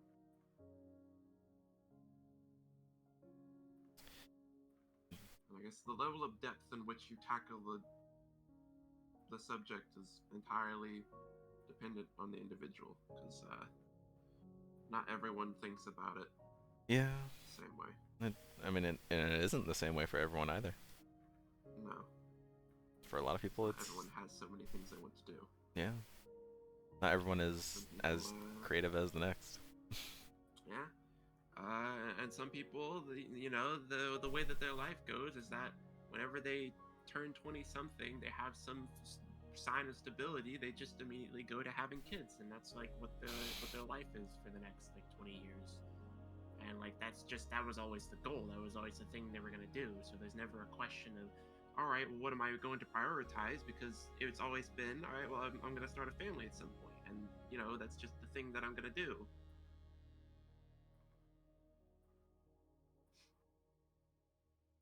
And most people who get into that understand that, or at least probably will very quickly start to understand that you don't have time for anything else. That is Yeah. the thing that you do. And if you do have time for something else, typically you really have to get way tighter about it. Yeah.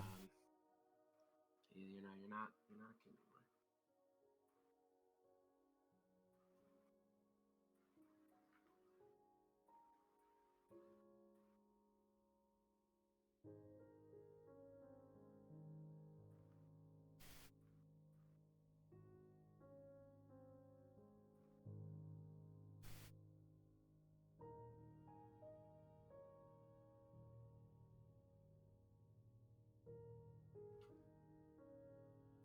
I think so. I don't know. I mean, yeah. Sometimes I end up having to realize that not everyone has thought about all the same things that I have, or Yeah.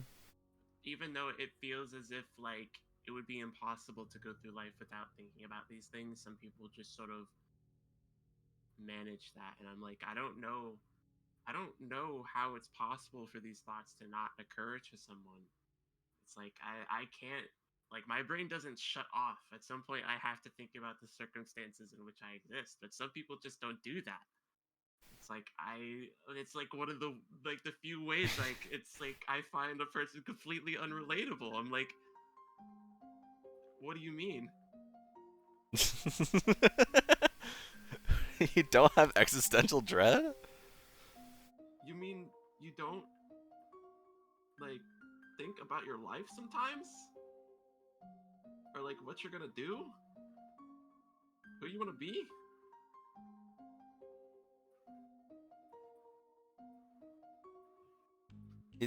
Yeah. Some people just kind of go with it. Yeah. I feel like at some point I might have been someone who goes with the flow more, but it's not Anymore. becoming less viable. Yeah, I mean, I can't say I've thought about it a lot, but I have definitely thought about it a decent amount. but I'm also just like at the same time I think of those questions and I don't have answers to them, so I just kind of move on. Yeah, I mean it's like that sometimes. It's like ultimately, so some questions you ask yourself, there's no reasonable answer you can give because we don't know the future. Yeah. It's like, oh, but what if this doesn't happen, or what if this happens? And it's like, well, there's a bit of a double-edged quality to it. It's like sometimes it's good to think, but other times it's completely pointless, and you're just stressing yourself out over arbitrary things, like for no Yep. reason. It's like I have a friend of mine who starts like citing statistics about the likelihood of like him finding a partner or whatever, and I'm like, first of all, you need to stop looking at strict numbers and predicting the trajectory of your life based on these things, because life is much more than numbers. Yeah. And to some extent, this is kind of self-defeating, because when you start believing that you have no chance, you're gonna miss every shot Mhm. that presents itself to you, because you believe that there is no shot. It's like when you convince yourself that there's no chance, in reality, it just means that you're explicitly going to deny the opportunity when the chance arises. Yeah. I kind of know that firsthand. I had someone ask me out, or a guy asked me out, and I was like, I don't know if I'm gay, and he he told me I don't believe that. But that was whenever I was still like, I don't know if I should be gay or not, or Right. whatever.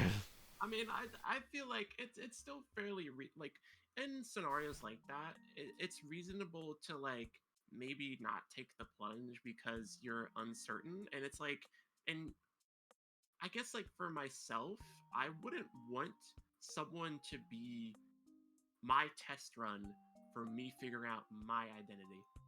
Like, I don't know if I feel this way or not. And if I don't turn out to, then the relationship that I just had with you is just sort of whatever time you invested, goes poof, because as it turns out, sorry, I'm actually not. Yeah. I mean, I don't know if that's he the did way you apologize. thought about it. But... Nah, I just felt like, it's just like scared almost. Yeah. I mean, he was fair to say that. Thinking more on it, he was kind of fair to say it because we had not done anything, literally just like cuddled, but like slept in the same bed together. Oh yeah. And then he asked me out. I had completely gay moments with you, and you mean to tell me that you're still not sure? Yeah. So, I remember. I thought about this in years. Oh my god. I remember telling my dad specifically because there was only like one bed in my room. So my dad asked me, "Oh, so where did he sleep in your room?" And I was like, "Oh, we just slept in the same bed." I was saying that so nonchalantly, and he's like, "Okay." And he like whispered to me, he's like, "Don't do that." I was like, "Why?" He's like, "Just don't do that." I'm like, "Oh, okay." It's like, Not just complete innocence. Yeah, it complete was. innocence. Just like, oh yeah, we just slept in the same bed. He's like, yeah, it's like, why? It's just like I don't know. That's funny to me. It's like complete innocence. Like, you're not even thinking about it. It's just like, oh, we just slept in the same bed. Like, for you, like, it was completely normal. Yeah. It's only the social connotations to everyone else that makes it weird. Yeah. Oh god. Oh man. But nah, he found someone that he was very happy with, so I'm glad for him. It's just we had many gay moments together thinking more on it. It's like all the shots, man, all the shots. All the shots. But I was oblivious, and also I'm just someone who just like hesitated on being with anyone Yeah. because I was like, well, I want it to be true, or whatever. So, and I mean, now knowing what that feels like, yeah, I didn't actually have like true love feeling for him. So, if, I don't know how well it really would have gotten, but yeah. That's fair. That's fair. I mean, like, I think like also the affections that you sort of build for someone, they're like, I don't know. I think the idea of quote unquote like true love to me, um, it's it's complicated. Yeah. Because the affections that you feel for someone, I mean, I don't know. I feel like love is developed. Like over time, like you like say you're friends with someone for a long time, you get to know them, you're more familiar, you actually understand who they are, and then through that time, you can sort of start to love who they are. Um, and I think it can be romantic or platonic. Mhm. Um, and I think like there can be haha like a romanticized vision of what love is or how it comes about. Mhm. Like it's going to be this lightning bolt feeling, um, where like you realize, oh, I love this person, um, or I don't know. Like I think it manifests for everyone differently, but Yeah. also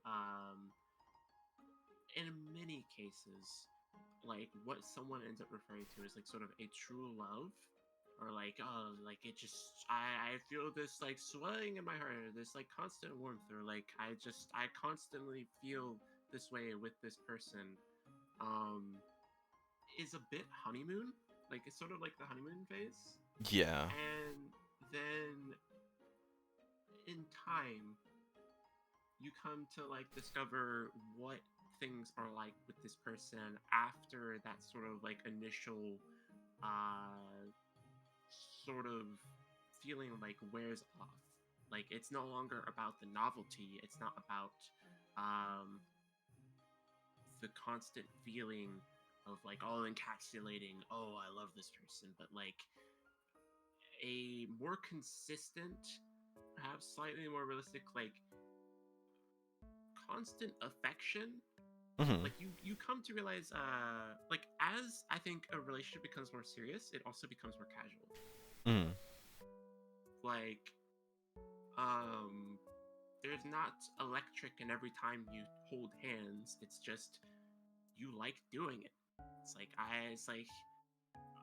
I just we're just laying here and it's cool and it's casual and we like doing these things together, and I don't really do it like this with anyone else.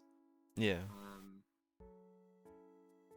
It's like, first kiss is very like a very big deal, but then after you've kissed like 100 times, it's no longer the same thing, but it's still very significant. It's like the novelty has worn off, but the affection has like stabilized. Mhm. Um, yeah, yeah. Well said.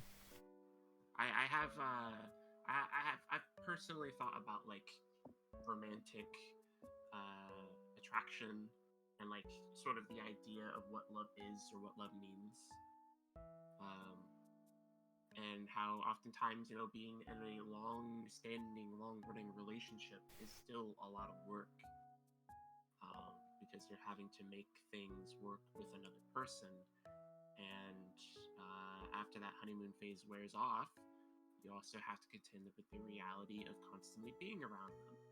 Mhm. And coming to acknowledge more of their faults, but then love them anyway. Um, I don't know. It's complicated. Mm-hmm. In many long-running relationships in real life, they're not love at first sight or following that sort of electric feeling, but comfort and communication and sort of learning to pay attention, learning to listen, learning how to talk to this person.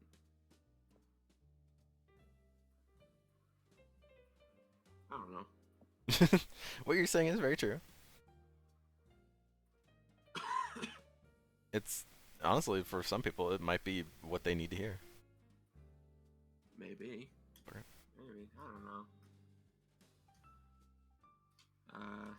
It's okay. A lot of the time Life people- lessons. Yeah. So some that some people never learn, even through a lot of experience, which is the crazy part to me, because I can understand having a rose-tinted perception of love if you've not experienced it very much, or if it's like your first time. Yeah. And a lot of things out there might give you a false impression of what love actually means or what love actually is, especially in media, because of the way that they portray it. And a lot of people might learn some of their values from media. But like the crazy part to me is going through a series of relationships and then still not learning anything from them. Mm-hmm.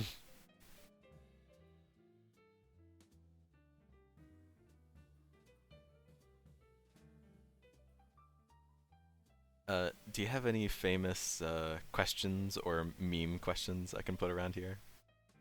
Famous questions, meme questions. Or more, maybe more like meme ones. Meme. Sport. What is a man? What was Minty? What is Minty? I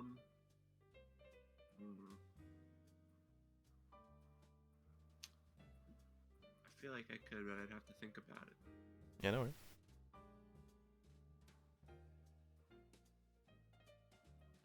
What is a man? But is right? Is but a miserable pile of secrets or something like that, right? Is that it? Something like that, yeah. What is a man? A miserable little pile of secrets. But enough talk.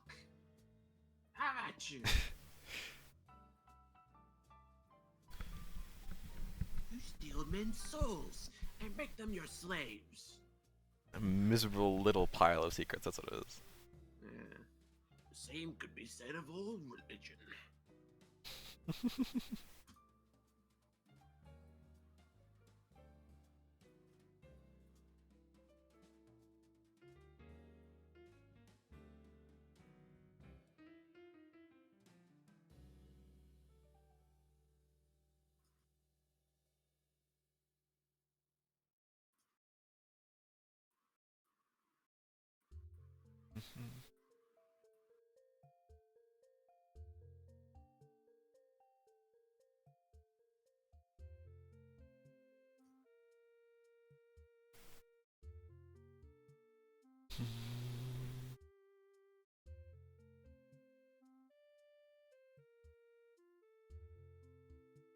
Should look quotable questions. Yeah, they're not popping to mind. Alright, okay. I have much meme things just stored in my mind, but it's more like sleeper agents. No, I understand. Specific phrase. Yeah. That's okay. That's probably fine. Well, very good. Pretty good. Thank you very much, Jay, for sticking around. Yeah. It's appreciated. Listen to me rant or whatever. Dude, I'm okay with I don't it. have any specific. Well, actually, no. I was gonna say I don't have any specific media rants, like some of the other folk that come by. But actually, I did that about Sonic and Persona. So Yeah, that's true. correct. Well, thank you very much. I think this is the first one that we had no one talk in the chat room. Yeah, no. Yeah, this Not is, even- like legitimately like ghost town. Yeah, I don't know. It's I mean, it's Sunday. But Died and went to hell. oh well, we'll see them there most likely. Anyways, Probably. if you do want to see any of the previous art streams, they're all down below. most likely anyone who's watching this is watching this on YouTube, so hi. Uh, from what I've been told, Ash does watch these streams. I don't know of anyone else. They get views, so apparently there's people who do. But for now, Jay, do you have anything you want to say?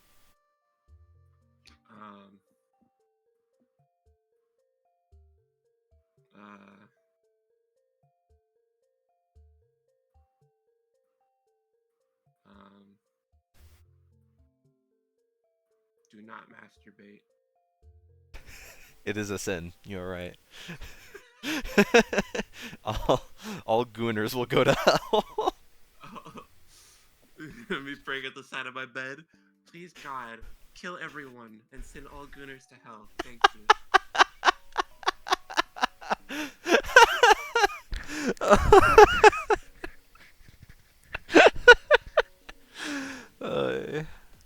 Well, since Cinna is here, Cinna absolutely adores and loves Jockster and probably wants to do many things with that musky old man who needs to take a shower. Stinky. And the only thing I had to say is, see you all next week. Same time, same place, same channel, same day of the week. That's all I got. So, bye.